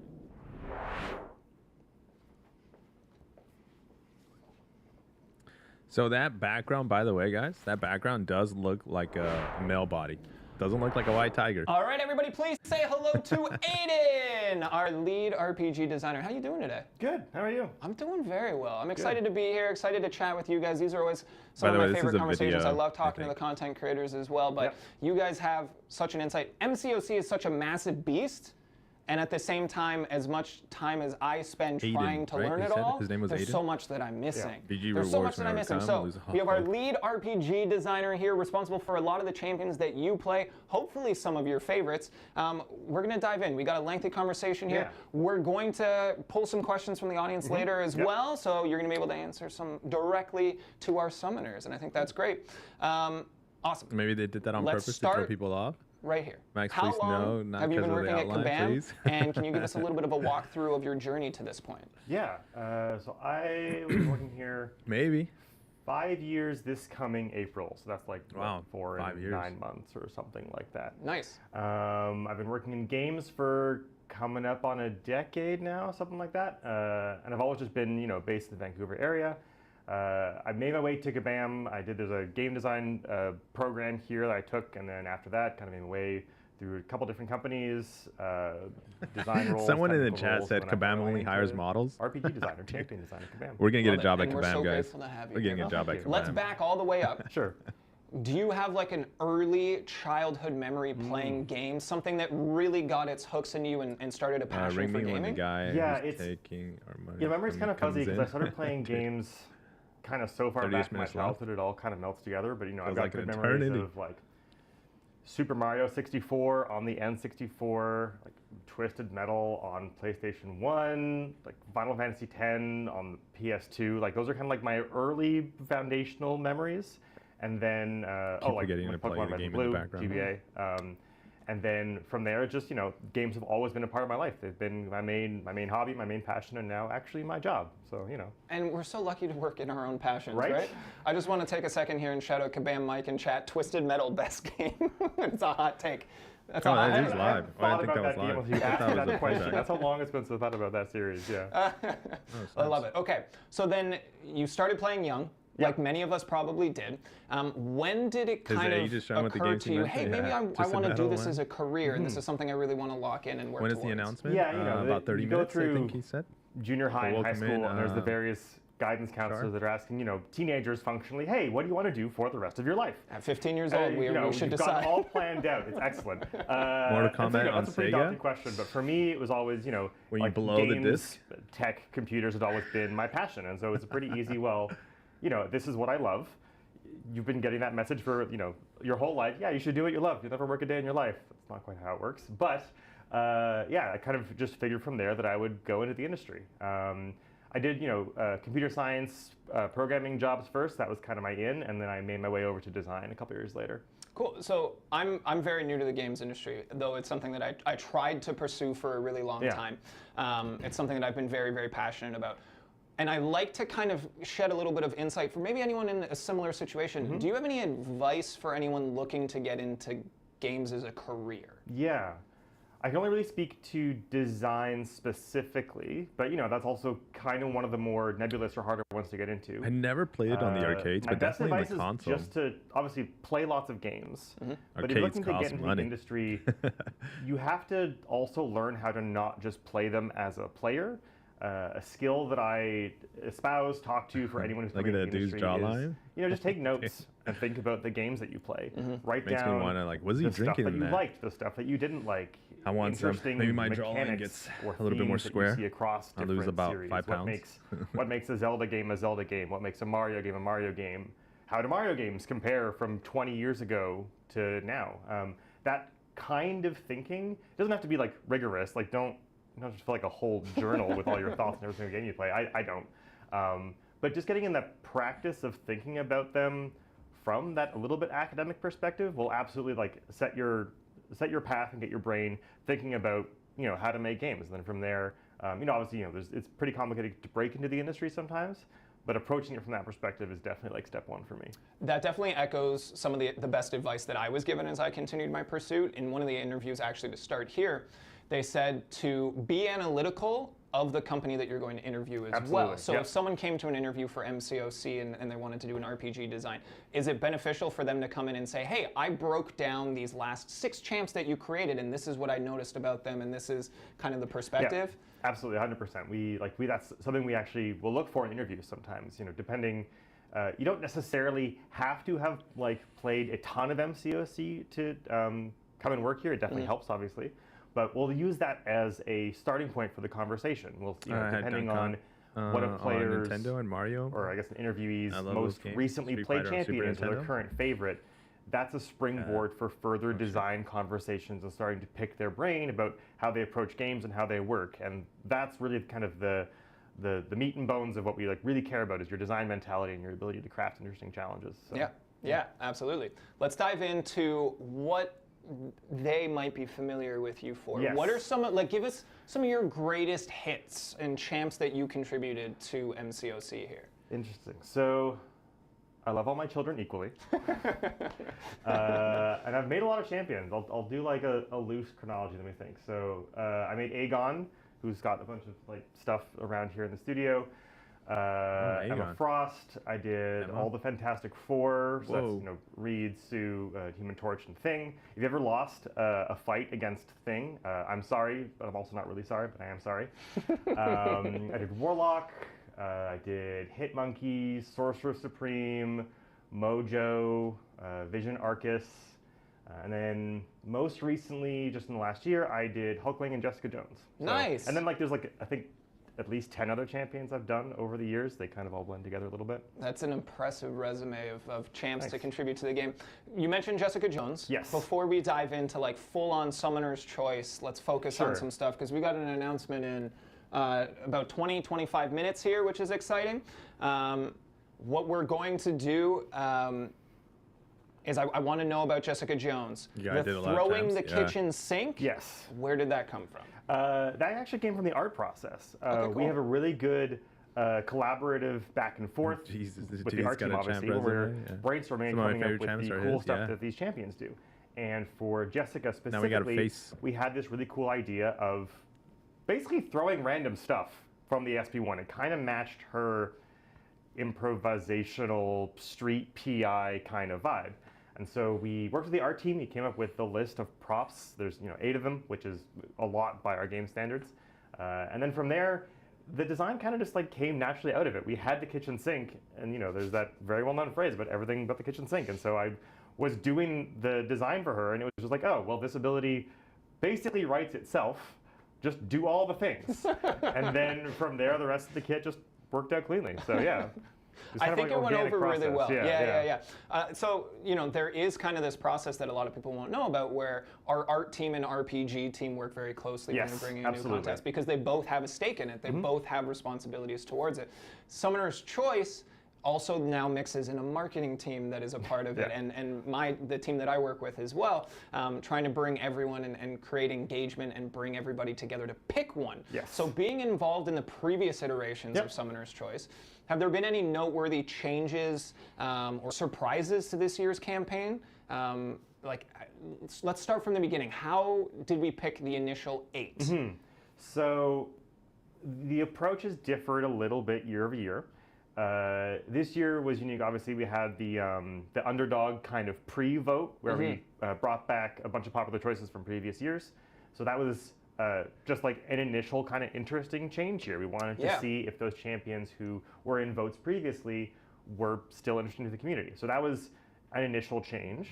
And then from there, the other 7 in this case, it's a pretty collaborative process. You know, we work a little bit with Marvel, talking about like interesting characters we haven't done yet. We do try and make sure there's one of each class, certainly, because we want to make sure that that opportunity is available for players who like certain classes. And then it's just, you know, going through and making sure that we're covering different bases, different kinds of characters who aren't in the contest yet, or like previous fan favorites. This year we did try and make an effort to kind of balance them as far as the community want. Last year in particular, like we kind of knew going in that Quicksilver was going to be incredibly popular because he'd been requested for so long, and that you know, it was still a very interesting vote process, but it kind of like spoiled the surprise a little bit. And so we do actually try and find champions who could be evenly popular. Can we just know who won already? So that was the process behind the initial. It's the build-up. Yeah, I saw the list. I gave my opinion on them. It was not requested, nor was it important that I did. But I was like, oh, from like the list of, you know, 15 that we're considering, these are my thoughts. I don't think any of them progressed, but there was a very conscious effort made to be like, we're not going to put like an A tier and a D tier into the same thing. We wanted to kind of keep everything even, and I really enjoyed that. I see a lot of people in chat throwing in who they most want to see in the contest, which is great. And I love that passion, and I'll say this. Some of them might be coming because most people don't know this. We plan about a year in advance. Absolutely. So at this point, pretty much all of 2023 is mapped out. Like maybe kind of like November, December, there could be a bit of a shift there.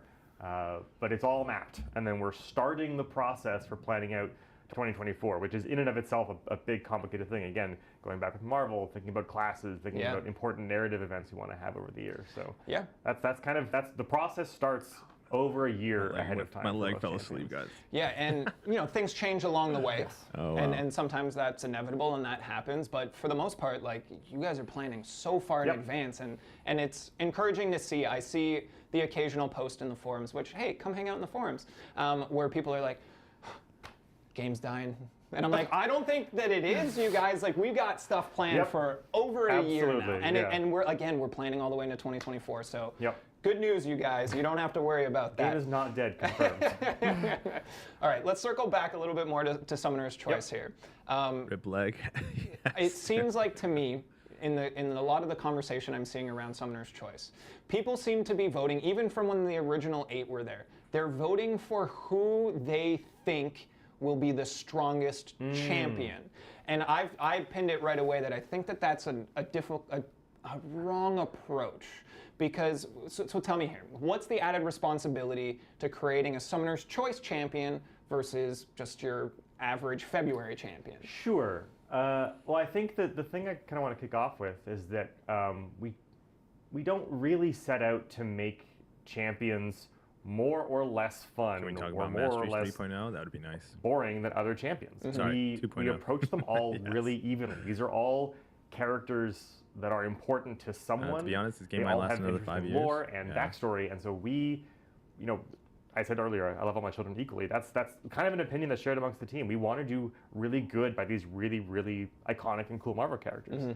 And so while the Summoner's Choice champion you have a game plan, has a little bit kind of more pressure on it to deliver because there's kind of that community involvement level, we don't really approach them saying like, oh yeah, we can just like not spend time on the other champion that month or a February champion because we're going to spend time on the Summoner's Choice champion instead.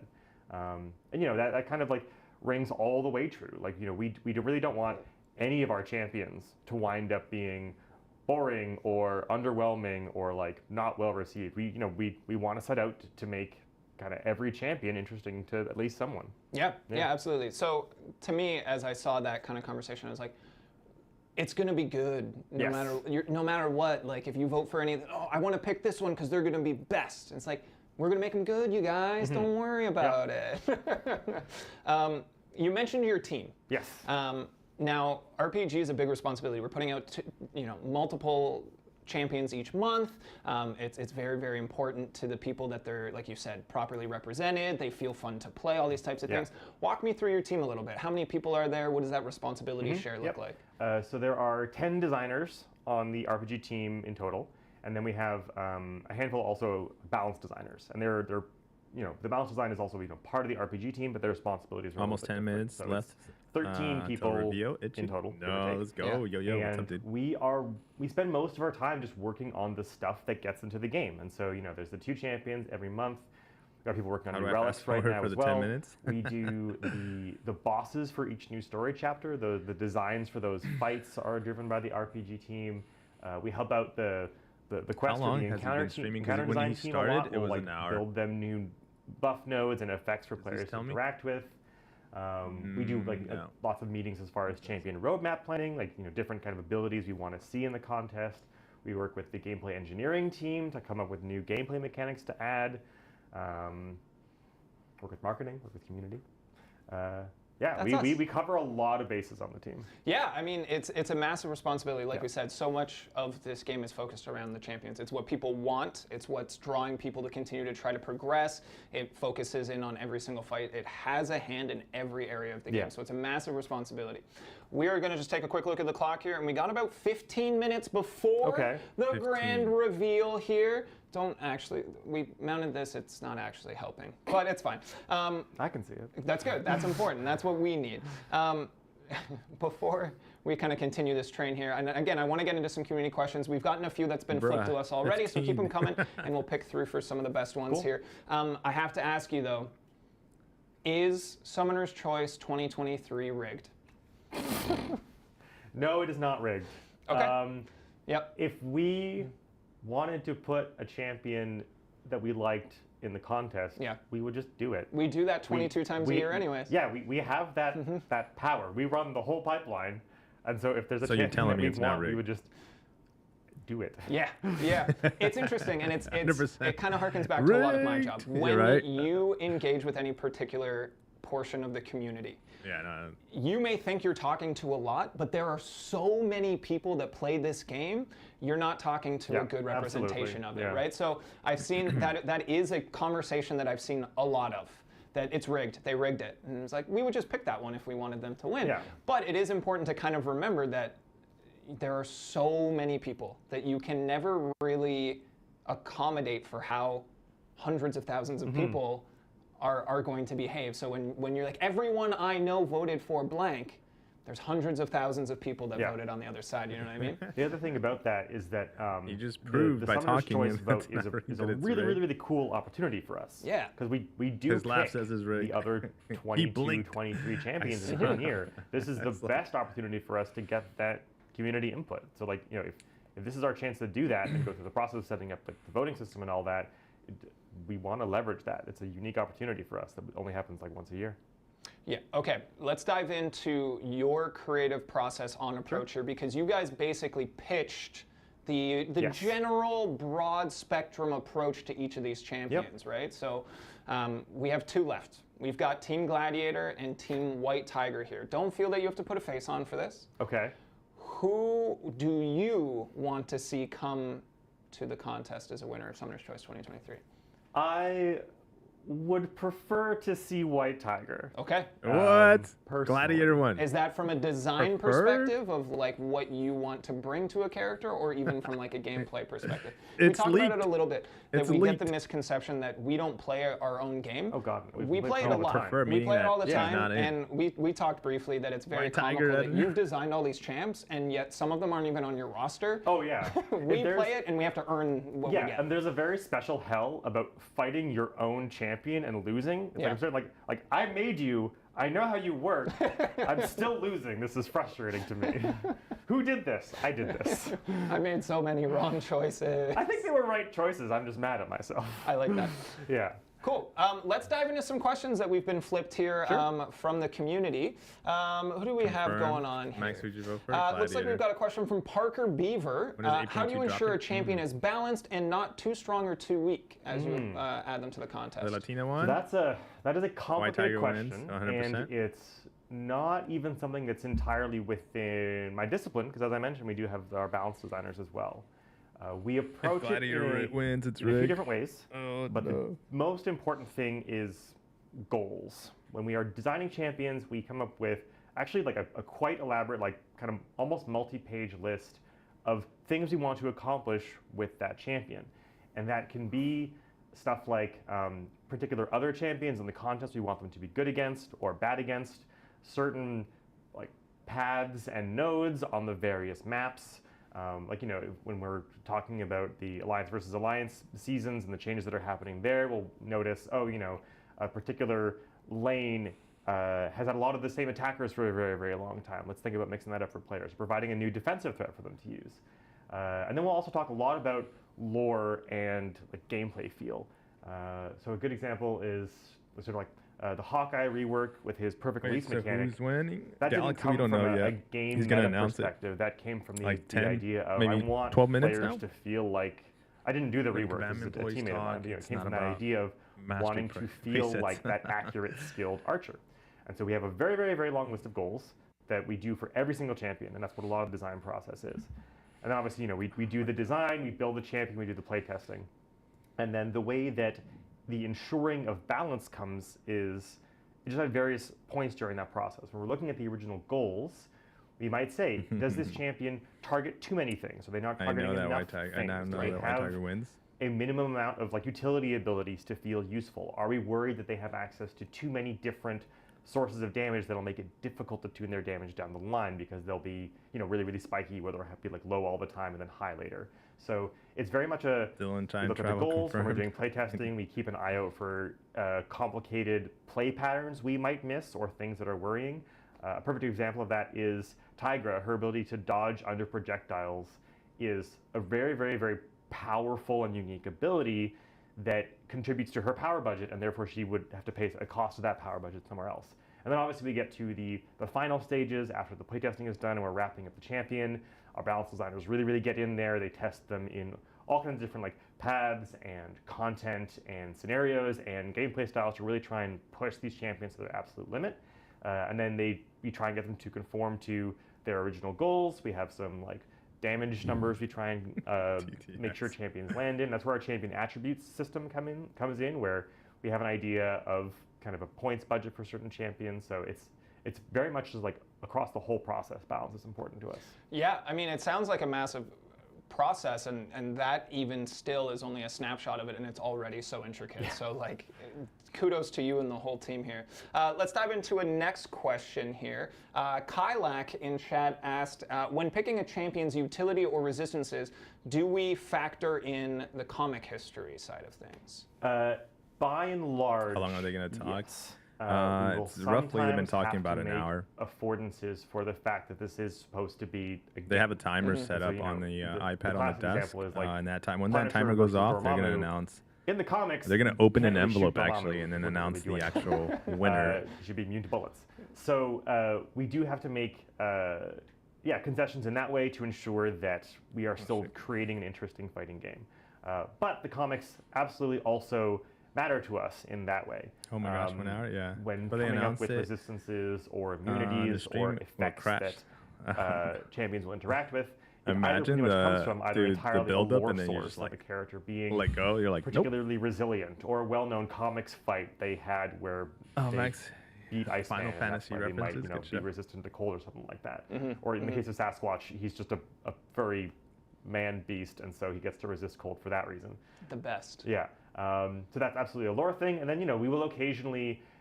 They will always come from the lore originally, and then we might tweak they should bring KT1 live. Specific effect or the choice between an immunity or a resistance or a full-on punishment effect based on elements in the champion meta and the actual like moment-to-moment gameplay kind of thing. I love that. So we have about 5 more minutes. 5. 5. Yeah. About 5 more minutes. That's at 2 minutes. Until the next one. That's at 2 minutes. Yeah, but it's wrong. That says 2 minutes. We've got about 5 more minutes until we take a peek here in this envelope and figure out who the winner of Summoner's Choice 2023 is. So we're going to get a couple more questions in that time, and then we have the big announcement. I'm excited. Aiden, from Viz Norviz, how do you see champion design progressing and evolving in the next couple of years? A little theory, a little philosophy for you. That's interesting because it's even evolved a lot since I've been on the project. It's such a complicated game, and every time we add a new champ, they come with their own additions to the game, so it's continuously evolving. So what I would say overall is that over time, we need to spend more time planning, and we try and look farther and farther and farther ahead.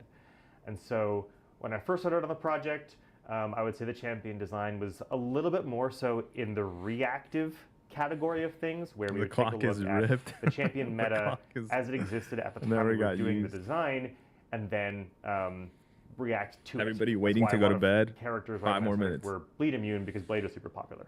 But then as it should be. And then over time, we try to just get better about reactiveness can absolutely work, and is also what players will seek. But we were having a harder and harder time moving things around and creating new design challenges and design space for ourselves, and trying out new things in certain classes. And so we have, rather than being reactive, we are looking farther and farther and farther ahead. So over the last 2-ish years, we've started looking, 2 months ahead, 4 months ahead, 6 months ahead, 8 months ahead at that roadmap that we're planning out a year in advance. And we're planning, we know we'll be releasing, for instance, a certain number of mutants in a given year. And so what needs to happen to the tech and skill classes because of that? Or, there's certain elements in the Mystic class that are feeling a little bit repetitive. So what are some new abilities? I don't know. After finding out a little bit more about White Tiger, I kind of now want these new White Tiger to feel win. Unique, but I ended up just, voting. I don't care Most of my votes I already have went to Gladiator. Right, yeah. The more that we add, the more I feel like I'm being held hostage. Niche requirements you're going to get for people too, which I think is cool. It's niche unless we do the good work of creating that space for ourselves. No. Of making a totally new challenge or a champion that is really insurmountable in the ways that players already have access to. And then we're that can be tough to deal with for a while, but then that gives us the ability to create new swaths of champions that tackle those problems in interesting ways. And then the sweet spot is when you can create a champion that addresses a specific problem that players care about in that moment, but then also does enough new stuff that now you've also created a new tool that you have to then design against down the line. Yeah, and that's true, right? The other side of the game evolves at almost the same pace, and now you're seeing newer challenges, and we can kind of do things like that, which I love. Shout out to Soy Sauce Shoddy in chat. Firstly, fantastic name. Thanks so much for being here. Just says, I just want the envelope with that sticker. Go check out Cap Murdoch on Twitter. Fantastic artist. Does a lot of our very, very cool stuff. So definitely worth your time. We got time for one more question before the big moment. And again, I want to say, I don't know who One more question. Tell me your life story. Denied from knowing. Final question. Part of my job to find out as soon as it happens, but We're gonna ambush you after one more question here. I gotta have some words with people after this. Okay, from Finland. Okay. Close. Like the whole country? Finlynnd. Maybe they speak for the whole country. I can't say for sure. Is there a set of fights in the game that are almost always used to test a champ's kit? For when we have content creators that are we're going to test it against this person, so you have a benchmark. What do you guys don't do that. You use something different. Poor Winter Soldier. He just gets beat up on all the time. Gets beat up so much. We do have special dev and debug punching bags. We have characters that we have debug characters that are entirely blank slates that we can just wail into. We have the ability to just entirely also turn the AI off and interact with various nodes. We have the ability to test pretty much any content we want. And so it kind of goes back to the whole balancing I was talking about. If we just need to do some raw DPS testing, all you need is a meat sponge with a little bit of AI and TikTok, bro. Bless his heart, that is what Winter Soldier is a lot of the time. Poor guy. And then, you know, certain early fights in various story chapters we will also use when we need the health pool to be smaller. But then we can also just create whatever fight we want. If we're making a champion that is targeted at a specific AVA lane or AVE identity, something like that, we will just recreate that path in a debug map, and we'll just run the path repeatedly over and over again. So it actually goes back to the whole thing I was talking about. It's what goals do you want to hit, and then you test those goals. We have that power. I think that's an important framing thing. In the time that I've been here, I always try to give people a perspective of intention. Yes. It seems to be what everyone asks for, and I'm happy to give it to them. Intention. My leg. It started with my leg. So what we're seeing and what they're seeing at sometimes are different. They want a good champ.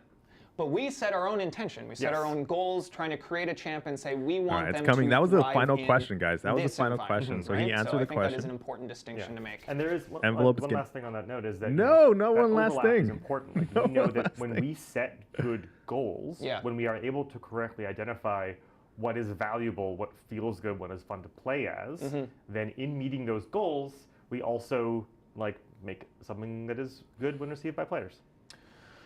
Okay. It's a big moment. We've been working to this. Are you ready? Are you ready? Please open that envelope. I want to hype it up one more time. From chat, I need to see who you want as the winner. I need to see it right now. Please send your good energy to this envelope, and we can see who has the victory here in just a second. Come on, everybody. Come on. There we go. There we go. The hype is real. The hype is real. I'm going to pop this open. And the winner of your Summoner's Choice 2023 is by 50.5%. 0.5%? Gladiator. What? Jeez. Gladiator won. Congratulations, 50.5%? Gladiator. Rich the man in chat with a big what? Hard. Oh God, it's everywhere. There's confetti all over the studio now, everybody. 50.5%, everyone. That's unreal. That's so close. I think that's the closest we've had of any of our other Summoner's Choice campaigns. That's unbelievable. Cool. Well, congratulations to Gladiator. Congratulations to Gladiator. Yeah. We're gonna start building. Damn. You guys are gonna start. I told you that profile. Still waiting on this silhouette looks like a Mel's body. Making this thing now, please. Can we start our jobs? Yes. And we were like, no, we have to do confetti. There's a live stream. We have to hang out with the community. By half a percentage point. And we did, point? and it's been great. So congratulations to everyone who wanted Gladiator to join the contest. Unfortunately, for people, myself included, voting for White Tiger. That's a close. Everybody that voted for White Tiger in chat. But you never know. That's the thing too. They're never counted out. Correct. Yeah. But on the other side of things, they're never guaranteed. I saw that occasionally too. That people were like, they were the runner-up. They're gonna get added anyways. Not really. Anyways could be like a decade from now. You never know. It's true. We will never stop. Guys. Truth is, the game was rigged from the start. Job into everything Summoner's Choice. We really appreciate it. No, they did say no rigs. I'm glad no you rigs. enjoyed it here. Thanks so much. Thank you. It's my favorite way to end anything. And before we let you go here, we want to let you know about our next live stream. We will be back again on March 3rd. We will be talking about new and exciting changes coming to Alliance War. And of course, we will dive into all of the content coming to the contest in March. I want to thank each and every one of you guys for being here tonight because, well, I mean, it's tonight for some of you. It's only afternoon for me. But thank you so much for being here. It's because of you guys that we continue to do this, and it's my favorite way to engage with each and every one of you. So make sure please, you guys please come Twitch. back to these streams. Tell your friends about them. Bring them out. If you're watching on a content creator's channel, thank you so much for tuning in. And for those content creators adding to that content, thank you as well. But please come over to twitch.tv/Kabam to drop a follow. These numbers are important to us to prove that we should continue to do these streams, and it's something that I love to do. So please give us a hand on that. Again, we are working to new and exciting features here, and Twitch allows us to do that. We are working towards Twitch drops. Again, if you're unaware, we can through very intelligent people's minds, be able to create software that will allow you to receive an in-game item. I want to see that. I want to see Twitter. I want to see what Twitter has to say about White Tiger. So please, please, please continue to be here. Every single one of you being able to chat with you in chat was fantastic today. Yes, sir. A big, big, big thank you to everybody who made the show possible. That's our production team out here. We've got James, Finton, and Rob. Of course, to the man, the myth, the legend, to Mike, my boss. He said I was allowed to, so that's important. He was going to say Karate Mike as well. And a big thank you to all of our guests here again, Xander Scar, Karate Mike, and our lead RPG designer, Aiden. Everybody, again, March 3rd, mark it in your calendars, write it on sticky notes, remind your friends, come hang out here again at twitch.tv/Kabam. Everybody, thank you so much for being here. Have a great day. I'm Jax. That's it, guys. Wow. So it ended up with Gladiator. Jeez. I like this ending screen, by the way. This is look at this ending screen. Just real quick. It's like trying to, you know what that reminds me of? Trying to when I was opening crystals, Cav crystals, trying to get that crystal, trying to get that 6-star champion out of it. But yeah, guys, make sure you go and here, let's minimize this. How can I do this? Let's say full screen, exit.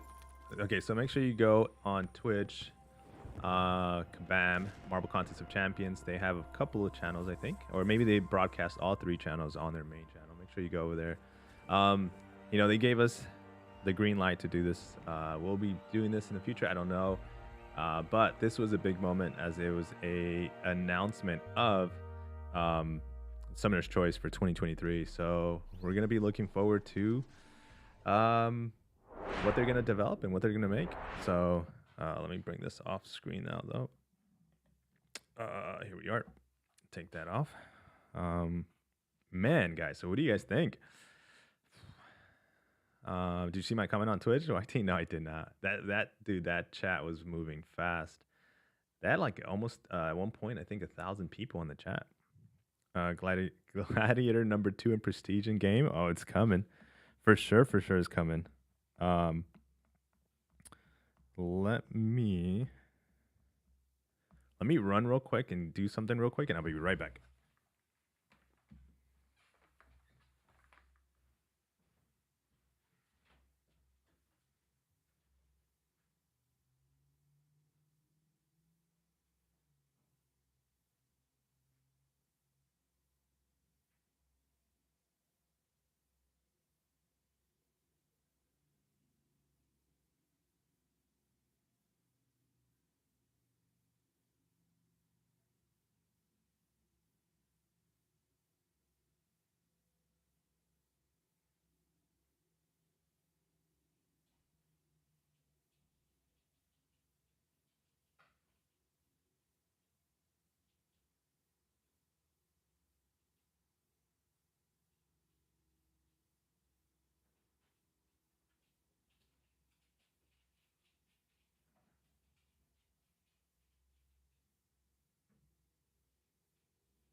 All right, I'm back.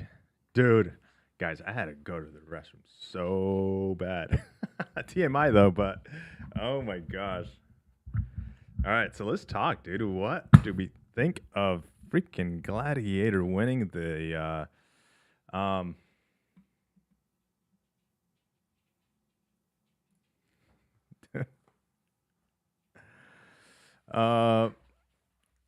let me see, 183 in seasons. Oh, dude, the AW rewards are out?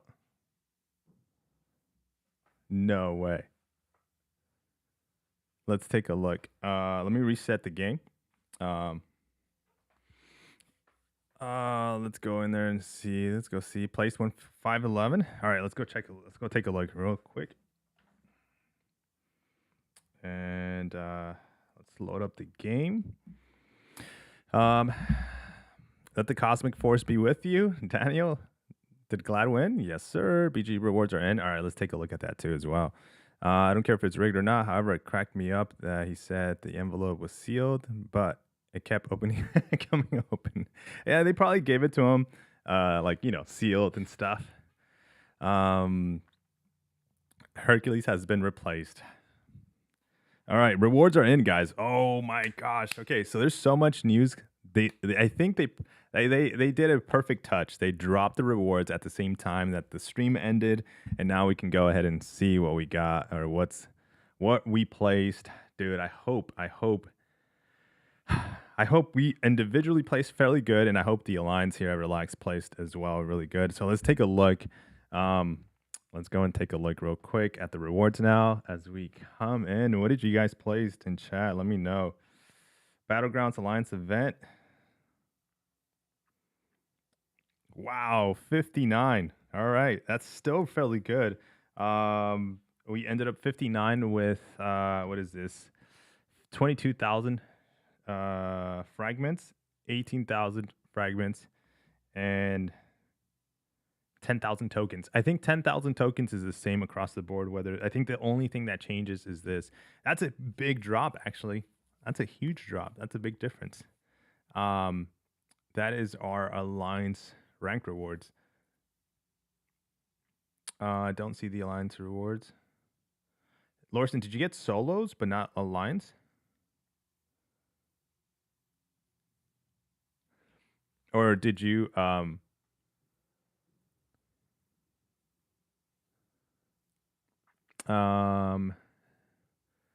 let me see.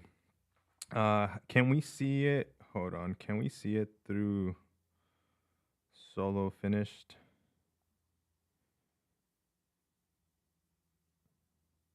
Wow. 171. Damn, what is the brackets? Hold on, let's go look at the brackets. What is 171 gets us?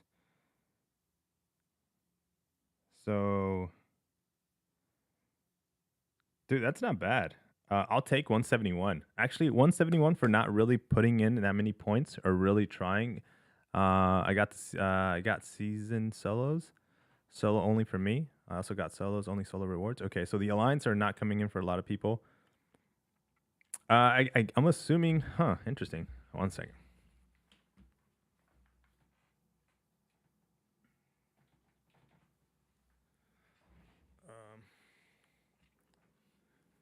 I'm also assuming that that it's because of the oops. There we go. Let's turn on the music again. I'm also assuming it's because of the rankings of it. Just got the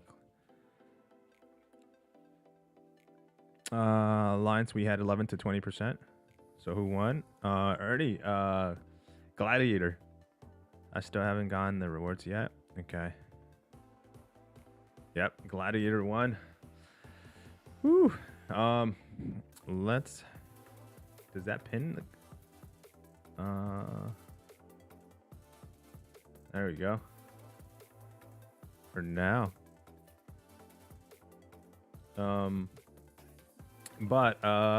Yeah. Okay, so solo was 60,000. I'm sorry, 60,000. I got 60 of this generics. Honestly, that's perfect. I between ranking 31. Yeah. No, this is a perfect solo score for me. I wouldn't mind landing in this bracket consistently. If I end up pushing season 5 to get into this bracket 31 to 100, it's not because I want to. It's because of basically contribution to the Alliance. All right, so let's go back and take a look at the Alliance rank rewards again. That's 59 with I want to go take a look at the differences. Give me a second here. Let me see. Place 2,229. Daniel, nice. Are you happy with that? Or last season the rewards dropped different for everyone's. Okay. Max, I got 495 in solo with 570k. It just shows you how many people didn't play the season. I usually place bracket lower. Yeah, that's yeah. There's actually, I think, bootleg. Hey, what's up? Welcome in, dude. There's also like a lot of people that did not, yeah, for sure, 100% that did not place, that did not really push this season. Let's go take a look at the rank rewards. So real quick, I don't know if it's going to be a big secret, our score as an alliance, so I don't want to, that's why I kind of like closed the app to show you guys kind of we know the rank rewards, right? So 59 is where we placed. And I want to take a look at the difference between here. So we ended up at 2650, 1125, 6 to 10, and then top five giving us, let's do some quick math. What's the difference between the top five? Being in the top five, 57,000, and we were at 22,000. Yeah, 34,000. What else is different? This guy's different. The tier 5 class selector, we get 2. Okay. That, you know what? Honestly, that doesn't matter. The crystals, 25% per crystal. So those don't really matter, to be honest. I think what just really matters out of the brackets, it's going to be your fragments. The amount of fragments you get. So you're basically getting at being in the top 5, you get a fully formed catalyst. And yeah. So let me see, 57,000. So basically, we were just under half of a fully formed catalyst, is what we placed at, landing in number 59. Let me see. Yo, anyone knows what's happening? I haven't gotten my rewards yet. Okay, they should be coming. I just restarted the game. Got alliance rewards now. Okay, no alliance rewards yet. Just singles. I'll do another restart right now to see if we can get singles too. Let's restart the game. Moses, my solo rewards ain't yet. Okay. Should be just a matter about a few minutes before they do decide to come in. Let's close their Twitch stream though, and I want to go take a look at their Twitter page real quick, see if they do any actual Twitter announcements. Tweet.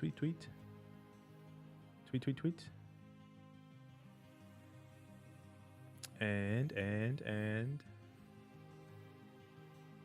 they don't have anything yet, but let's go look at our homepage.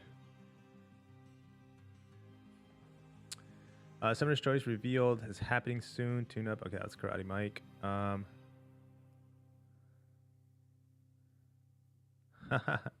right, so most of my Twitter, I say, is related to Marvel Contest of Champions. I do get some ads and stuff, but there we go. Rich the Man saying Gladiator won, and Cam. All right, let me scroll here. Cam with the we won by 50.5%, and you can see his entire votes that Cam made for Gladiator. And then you got Padam and P watching a concert at Disneyland, watching Twitch live from her phone. Very cool. Very cool. JX promoting the stream, which is very nice. Drew saying, Drew sometimes in the chat saying, Summoner's Choice, let's go. All right, I just want to be careful because sometimes I get promoted some stuff. Slayer of God saying, why Tiger Gang forever. Sad moments. Frojo going with the Gladiator for the win. Frontline MCOC, which broadcasts a lot of news for MCOC related stuff, says Gladiator is going to be unstoppable. And I think that is it. We got MSD with some other Apocalypse gameplay. I think that's it. I'll keep refreshing it to see if we get more new feeds and stuff on the Twitters.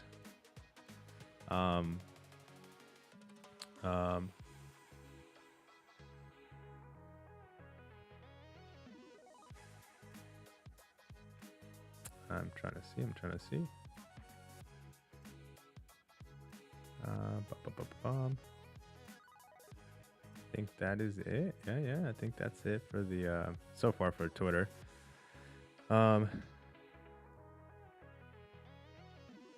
Yeah, I was kind of scrolling up through it. Who won? Let me see. How the heck did he win? That's lame. Other Cosmics. White Tiger was way more popular than him. Did Gladiator win? Yes, by 0.5%. He won by 0.5%. All right, so here's our actual solo and alliance rank rewards. So when it comes to solo rewards, so you're telling me there's still hope. Wait, hold on. Oh, my rank 372.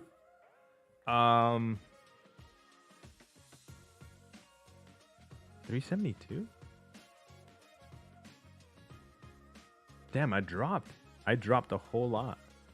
372. I was at almost 300. Did it? No, was it 372? Yeah, because I mentioned I was in a losing streak at the end, but towards the end of Battlegrounds, I was in a little bit of a losing streak.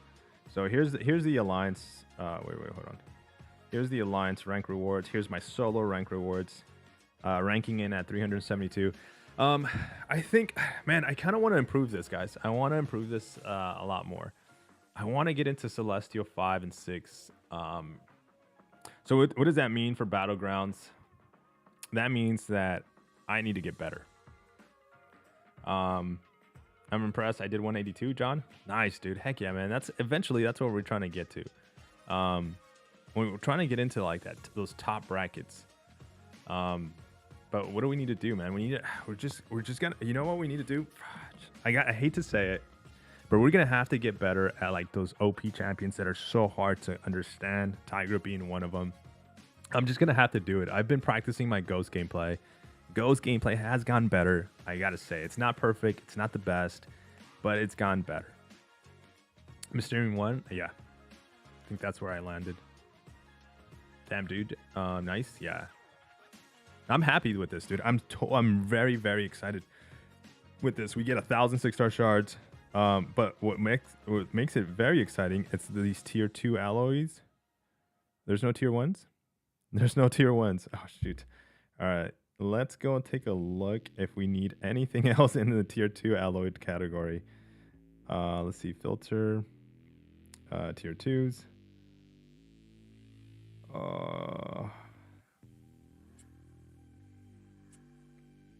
I guess we can get science. Science, and if we were to get science and mutant, it'd be really nice.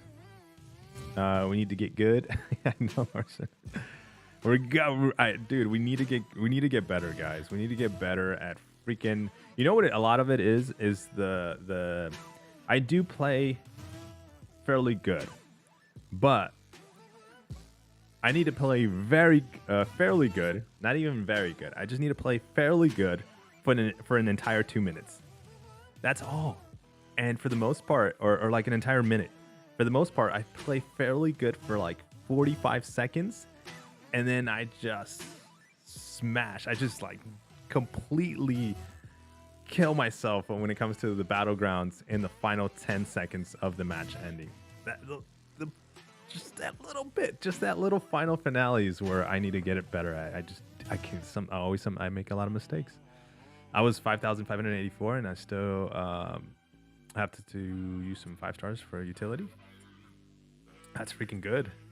I still haven't got my rewards. Selling solo, I'm stressing out. Oh, Damien, it's coming. Did you place in the top brackets? Yeah, I ranked 133. Nice. Silver 3. The max method. Dude, that's a thing, actually, guys. That is a freaking thing. That's a thing. That is actually something that happens. It happens quite often here. The max method. It just leaves you. It leaves you. This is my feeling with the max method. Dude. Oh my gosh. We should call that, actually, you know what? We should call that max method. Let's do this. Let's hashtag, let's change the name of that command. We're going to do max method until we figure out a better one. But for now, we're going to do exclamation max method for that one.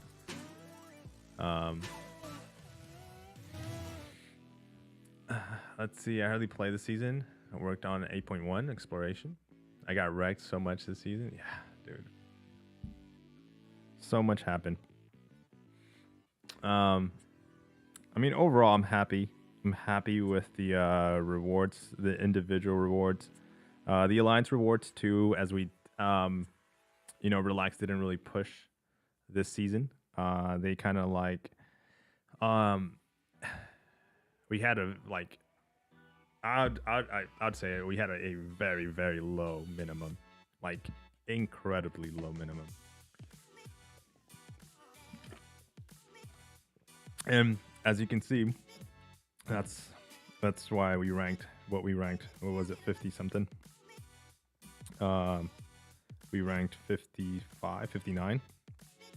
I kind of want to go in there and take a look to see who ranked who's the top 10.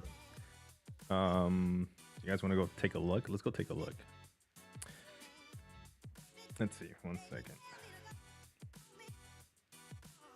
Again, I don't know if it really matters.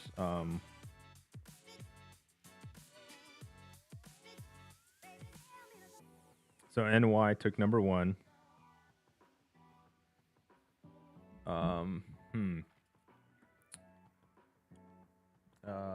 How do I blah blah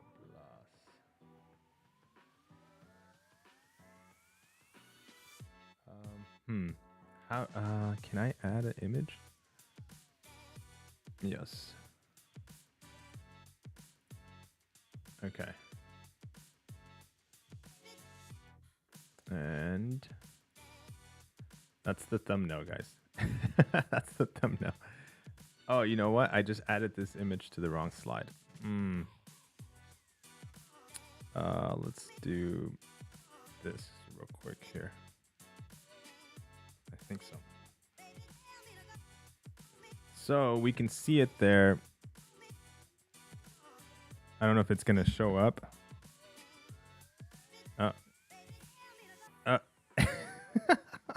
Didn't matter. I just showed. All right, here. You know what? Let's just go to the main thing. Let's switch screens. And I think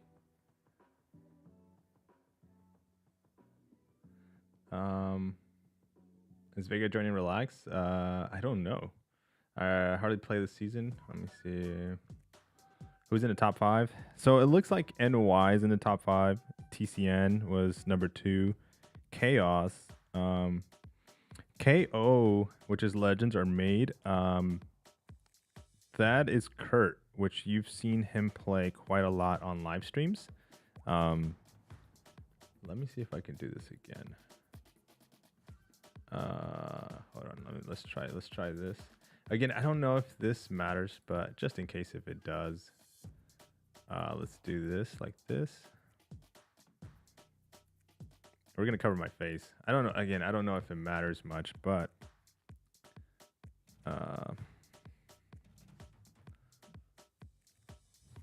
let's go like that.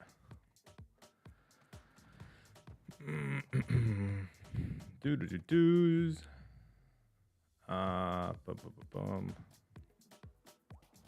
So there we go. All right, so you can see the top. There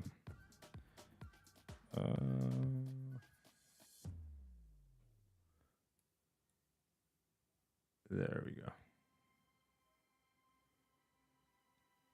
And there you go. You can see the top, basically 5, which was SAS, KO, Chaos, TCN, and NY. And then if we keep scrolling, I don't know if you guys are a part of any of these alliances. You're a Legion.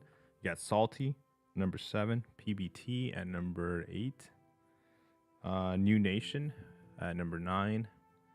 You got the Brotherhood at number 10. You got Care Bears at number 11. Damn, Care Bears actually did really well. Okay. Phoenix, number 12. The Latin Wrecking at number 13. Civil Warriors. You got an entire alliance around Battlegrounds. Battlegrounds 101. Actually, that's pretty cool. Where's BG OnlyFans? Space Bastards. I fought a lot of people. Actually, a lot of people from SPBA. I fought a lot of people from SPBA. So that makes sense. Magnetos. Sorry. Warriors United. New Avengers. Chosen One, which is one. Deadly Instinct Savage Squad. We got Gods of Destruction. House. What is that? Leagues of Extraordinary Champions, I guess. So these some of the Alliance Jedi Assassins, at least the ones I kind of like have been around. You see Kingslayers, the Matrix. That fought a lot of people from the Matrix as well. D69, these nuts. My goodness. Fallen Angels. The Turkish Alliance.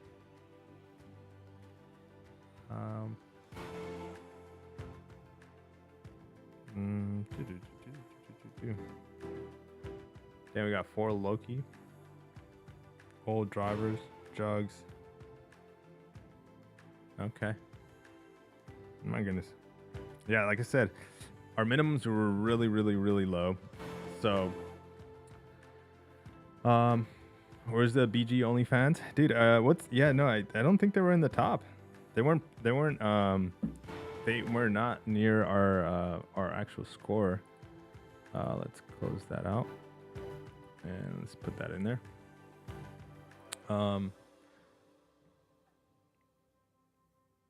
Let me see. We weren't a full alliance yet, so only made it to top 10. Wait, Kabam. What alliance is that?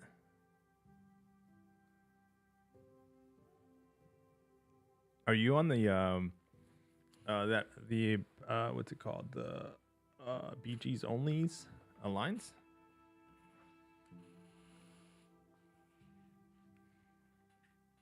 Oh, top 10%. Oh, gotcha. Okay. I was like, damn, did you guys make it top 10? I was like, let me go through that again.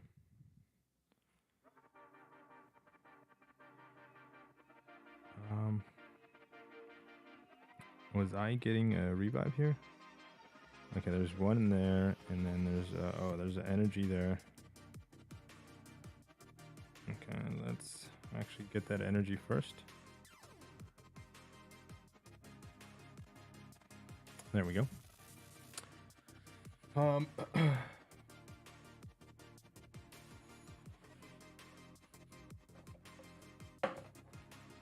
me check one thing, guys, as we're just farming that revive. I think we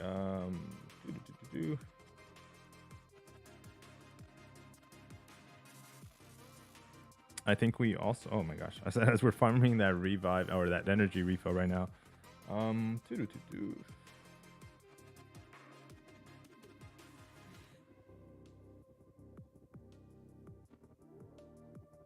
Okay.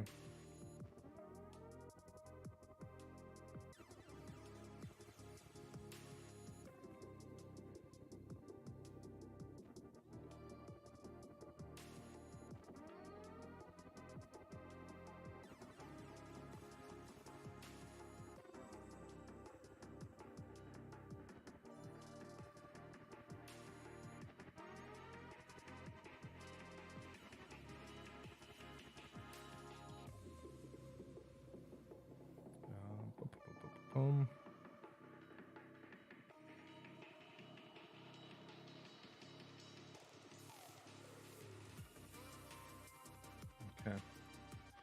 All right. I think I still don't have any live stuff either. It should be, well, in the next, I would say in the next hour or two. I wouldn't see it last even longer. We should all be getting those rewards. All right, so let's exit this one and quest. Let's go take a look if we end up.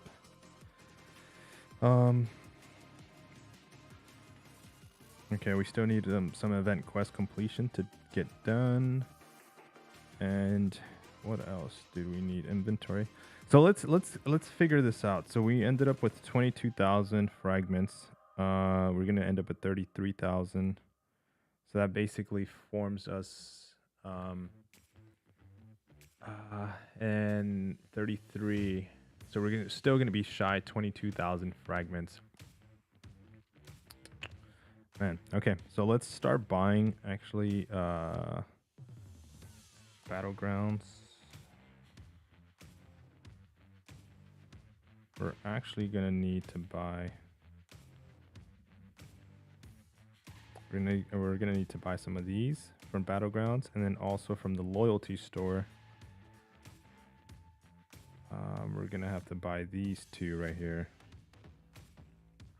and that should do it. Actually, just buying those two from the loyalty store should do it. I'm gonna leave that loyalty purchase for like, those are like my last, like if I really want to rank for a champion, that's my like last resort loyalty. I'd rather not spend loyalty, but we could go and spend glory as well. Okay. And really quick, when it comes to relic prestige, again, it looks like we're gonna be able to form a science, which my Ant-Man is only rank 1. Eesh. So I need tier 1. That sucks. I need tier 1 to rank up my Ant-Man to rank 2. And we didn't get any. Hey, what's up, Elsie? Just left work.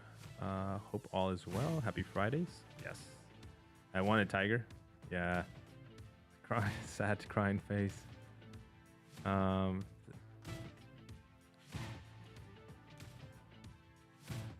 asked when KTU1 was gonna be on the show during the Kabam stream, and if they were gonna share his YouTube channel link too. Oh, gotcha. I've been lurking while trying to new side quest path on the right side. Let me see. WTF nodes is that first side quest? Oh yeah, man. It's a little pop images. Did you get through with it? Sorry, I just noticed your comment. Did you get through, or you still need help? It's a little difficult for sure, but the intercepting. Well, it depends on the team. If you bring a champion that just applies slow, I think that's your best bet. All right, so there's no way I can get a tier 1 science, basically. So I think we're very close in the science department, and then we're also very close in the mutant department. The mutant department, actually, if we end up getting a Wolverine, prestige reasons, Wolverine would be the best. Damn, and we actually have no freaking tier 1 mutants. How is that possible?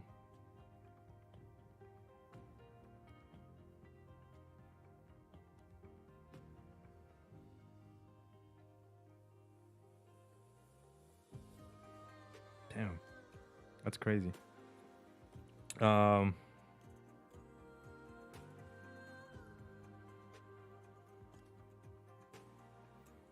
Inventory. Again, let's go take a look at the tier 2. So tier 2, if I open those crystals, yeah, dude, I can almost guarantee it that I am gonna end up with a mutant, the tier 2 mutant alloy.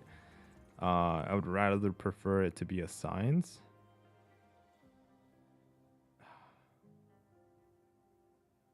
Damn. I really need some tier 1s though. Mystic, and honestly it's going to be Mystic and Science. Mystic and Science, and now Mutant, because I'm so close at forming that second Mutant.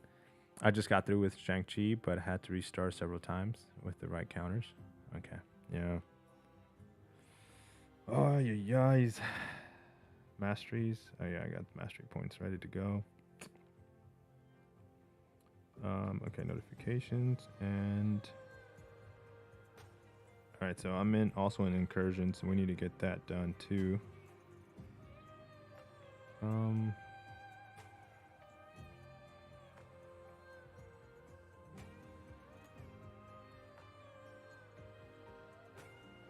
What zone am I in? Zone 8?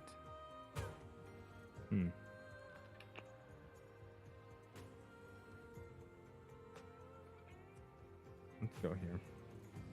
You know what? I said I need to get better at character selector at Tigra. Let's freaking swap her in. This is the only way we're gonna learn.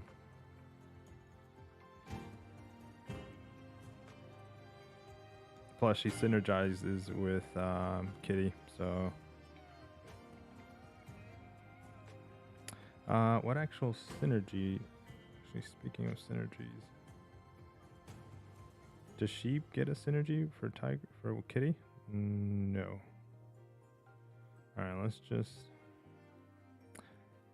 I'm actually gonna do. I should be watching videos on how to play her properly. Before actually taking her in. Yeah, let's watch some videos first though. Even though that's a class advantage fight, I just don't want to kill her.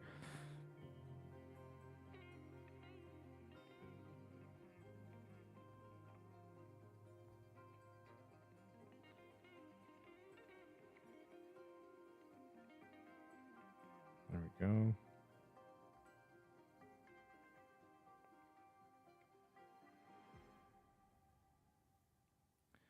He should have the KO here with possibly a.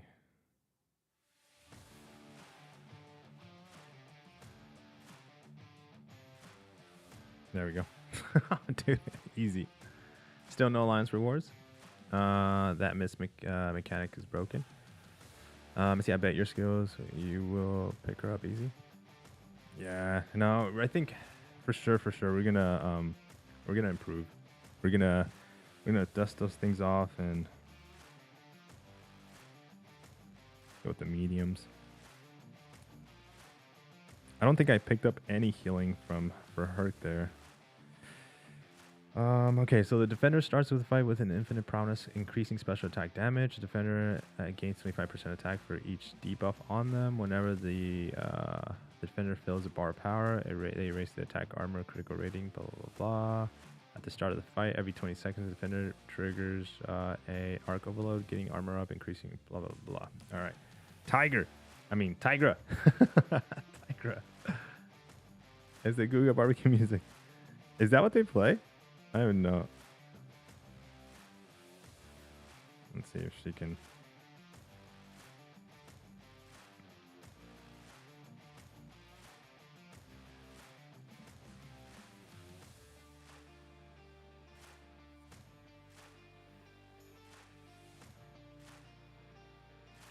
Come on.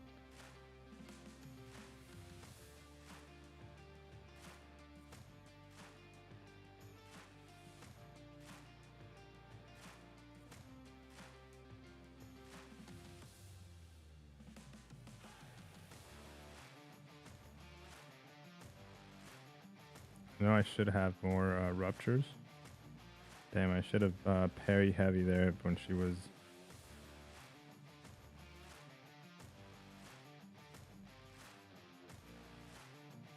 Oh my gosh.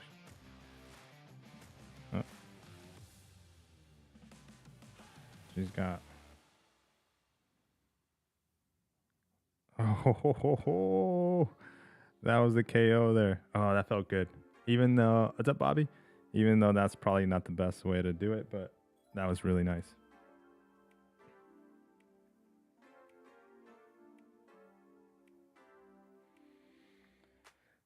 Okay, unstoppable and blockable gains attack, critical rating. Let's go with that one. Who won, Tiger or Gladiator? Gladiator. I wanted White Tiger to win. Yeah. 0.5. I wonder how much 0.5, because she won by 0.5. So I wonder how much 0.5 it was actually. Encroaching stun. Yeah, we're gonna go with Hercules for this. But what else is on this node? Every 12 seconds, the defender gains a regeneration buff, restoring 10% of their max health for 5 seconds. Okay, whenever the defender is knocked down, or a 8-second timer started. If the defender knocked down again, okay, so don't do double knockdowns. The defender gains an infinite protection passive and reducing damage from all sources. This ability scales with the defender's current power. Gosh. Each time the defender is inflicted with a non-damaging debuff, the defender gains. Okay.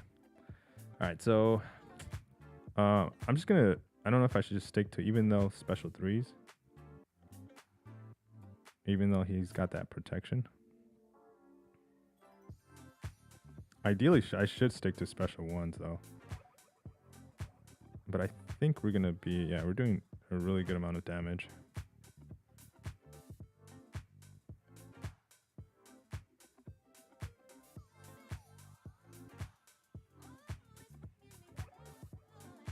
Rigged.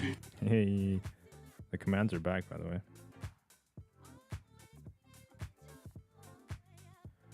So he's healing a little bit. Damn, 10k even through that protection.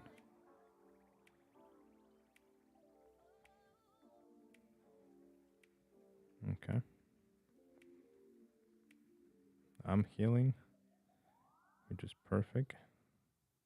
Let's launch that special 3.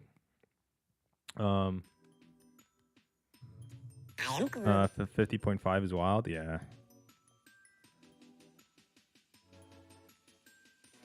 Perfect.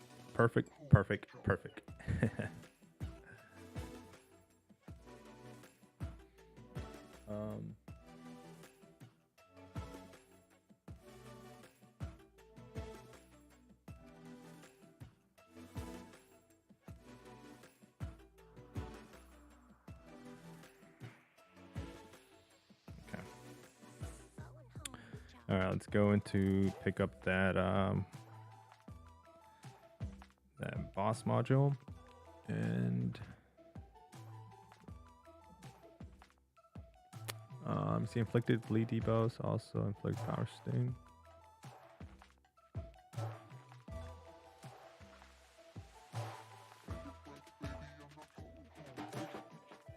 Okay, let's go this. Wait, inflicting bleed debuffs. I'll just go with this one actually. Since none of my champions apply bleed, but also I need that bleed buff as well, which I don't think I have. Let's go to the next zone, and I think here.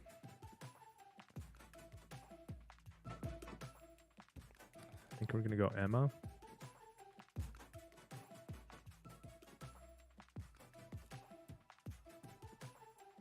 Okay, yeah.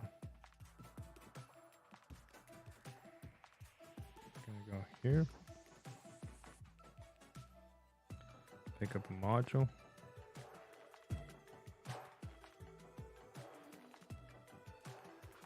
Get that one, and then let's go fight that Nick Fury. Hey Max in chat, at work lurking for the stream. Guts, OG Guts, man, thank you so much. But that's why they think. People keep saying he'll be another Herc. I hope he's strong. I think the rumor also is around the Prestige. I didn't even think of the Prestige, but he might be another high prestige champion. So we'll see what kind of what Kabam decides to go, what route that they decide to go with. The prestige, even though the relics are more important for prestige now, we'll see what kind of prestige they give him. Unblockable, dude. I gotta launch my special too.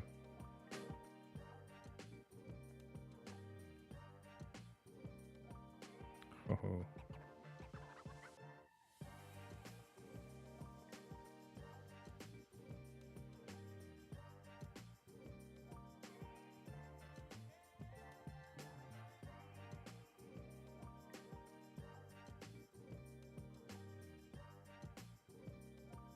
go. Little Nick Fury's down. Do you not get the BG rewards if you're not past Silver 3? No, you do. Everybody gets rewards.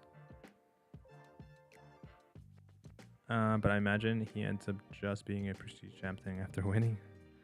I hope not. I hope because of how strong he is. Imagine him being like this OP defender, but also like a really good attacker.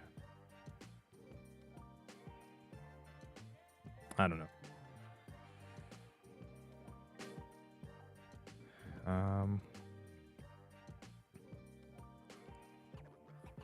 All right, guys. I think this is gonna be yeah, my last zone for now, and then we're gonna end the stream, and then we'll come back later tonight because I need to go to the store really quick because we pre-streamed. We pre-streamed obviously for the announcement, and I could have definitely done this before the stream.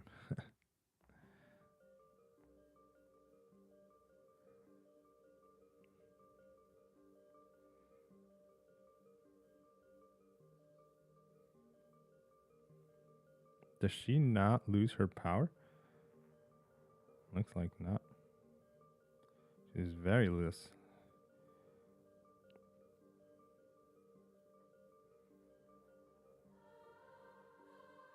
Oh shoot, no! Damn, she applied a power sting on me.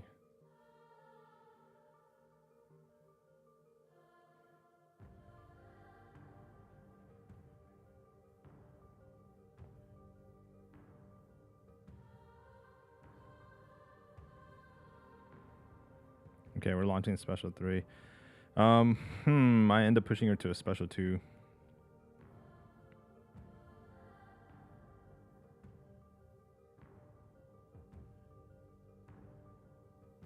Oh, heck yeah. Dead. My name is Guts, and short for my name, gamer tag. What is it? Gut Splitta or Gut Splitta? Or Gut Splitta. I'm gonna try to say it fast. So I'll just say Guts. All right, just Guts.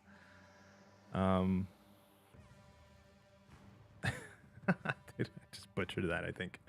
I thought it was because you rearranged people's. Oh my gosh.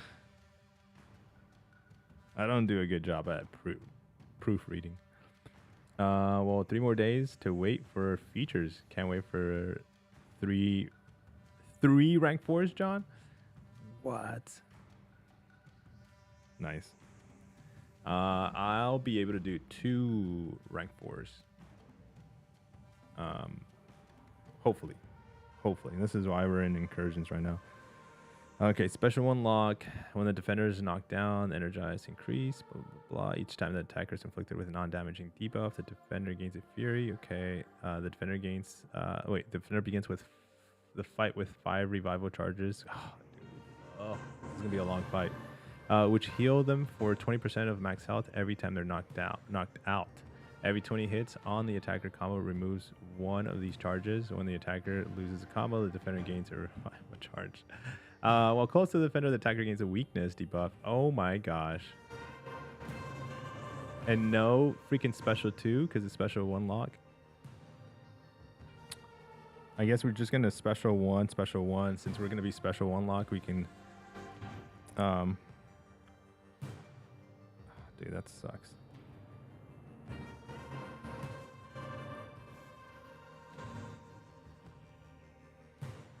Oh, heck yeah. I forgot. Alright, so we got the special 1 lock, but we can parry heavy this dude. I forgot I have that, Yeah, dude, heck yeah. Oh, this is not gonna be that bad.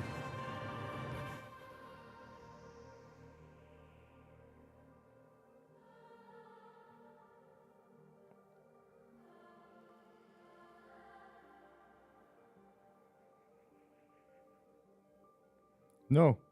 Oh my gosh. Dude, he could have easily just countered me right there.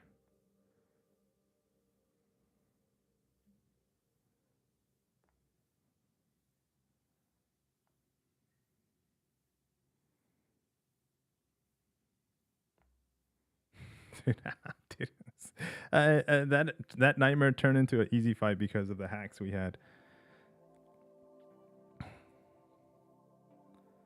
Or the mods, whatever the hacks, I think. All right, so whenever the damage depot expires, opponent's fury, okay, and launching special attack has a percent, blah blah blah, while under the effect armor up. Okay. I think we're gonna go with this. I just gotta remember how to use this. I gotta turn on that fury before I launch my special.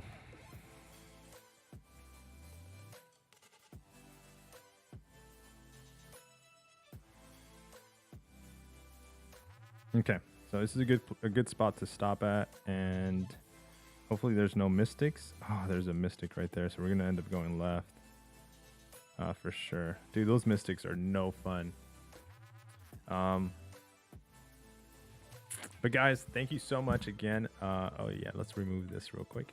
For like stopping in here and Kabam giving us the opportunity to like restream and just, you know, show the Summoner's Choice for 2023, Guardian.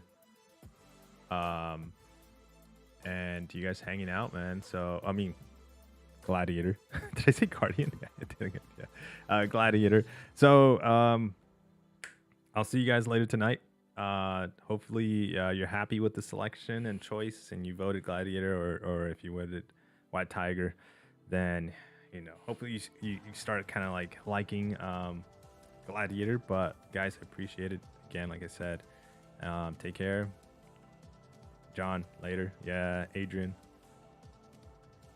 What the actual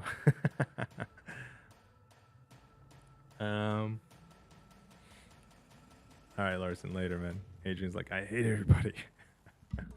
Guys, have a good day and good night, especially for those on the other side. Take care. Peace.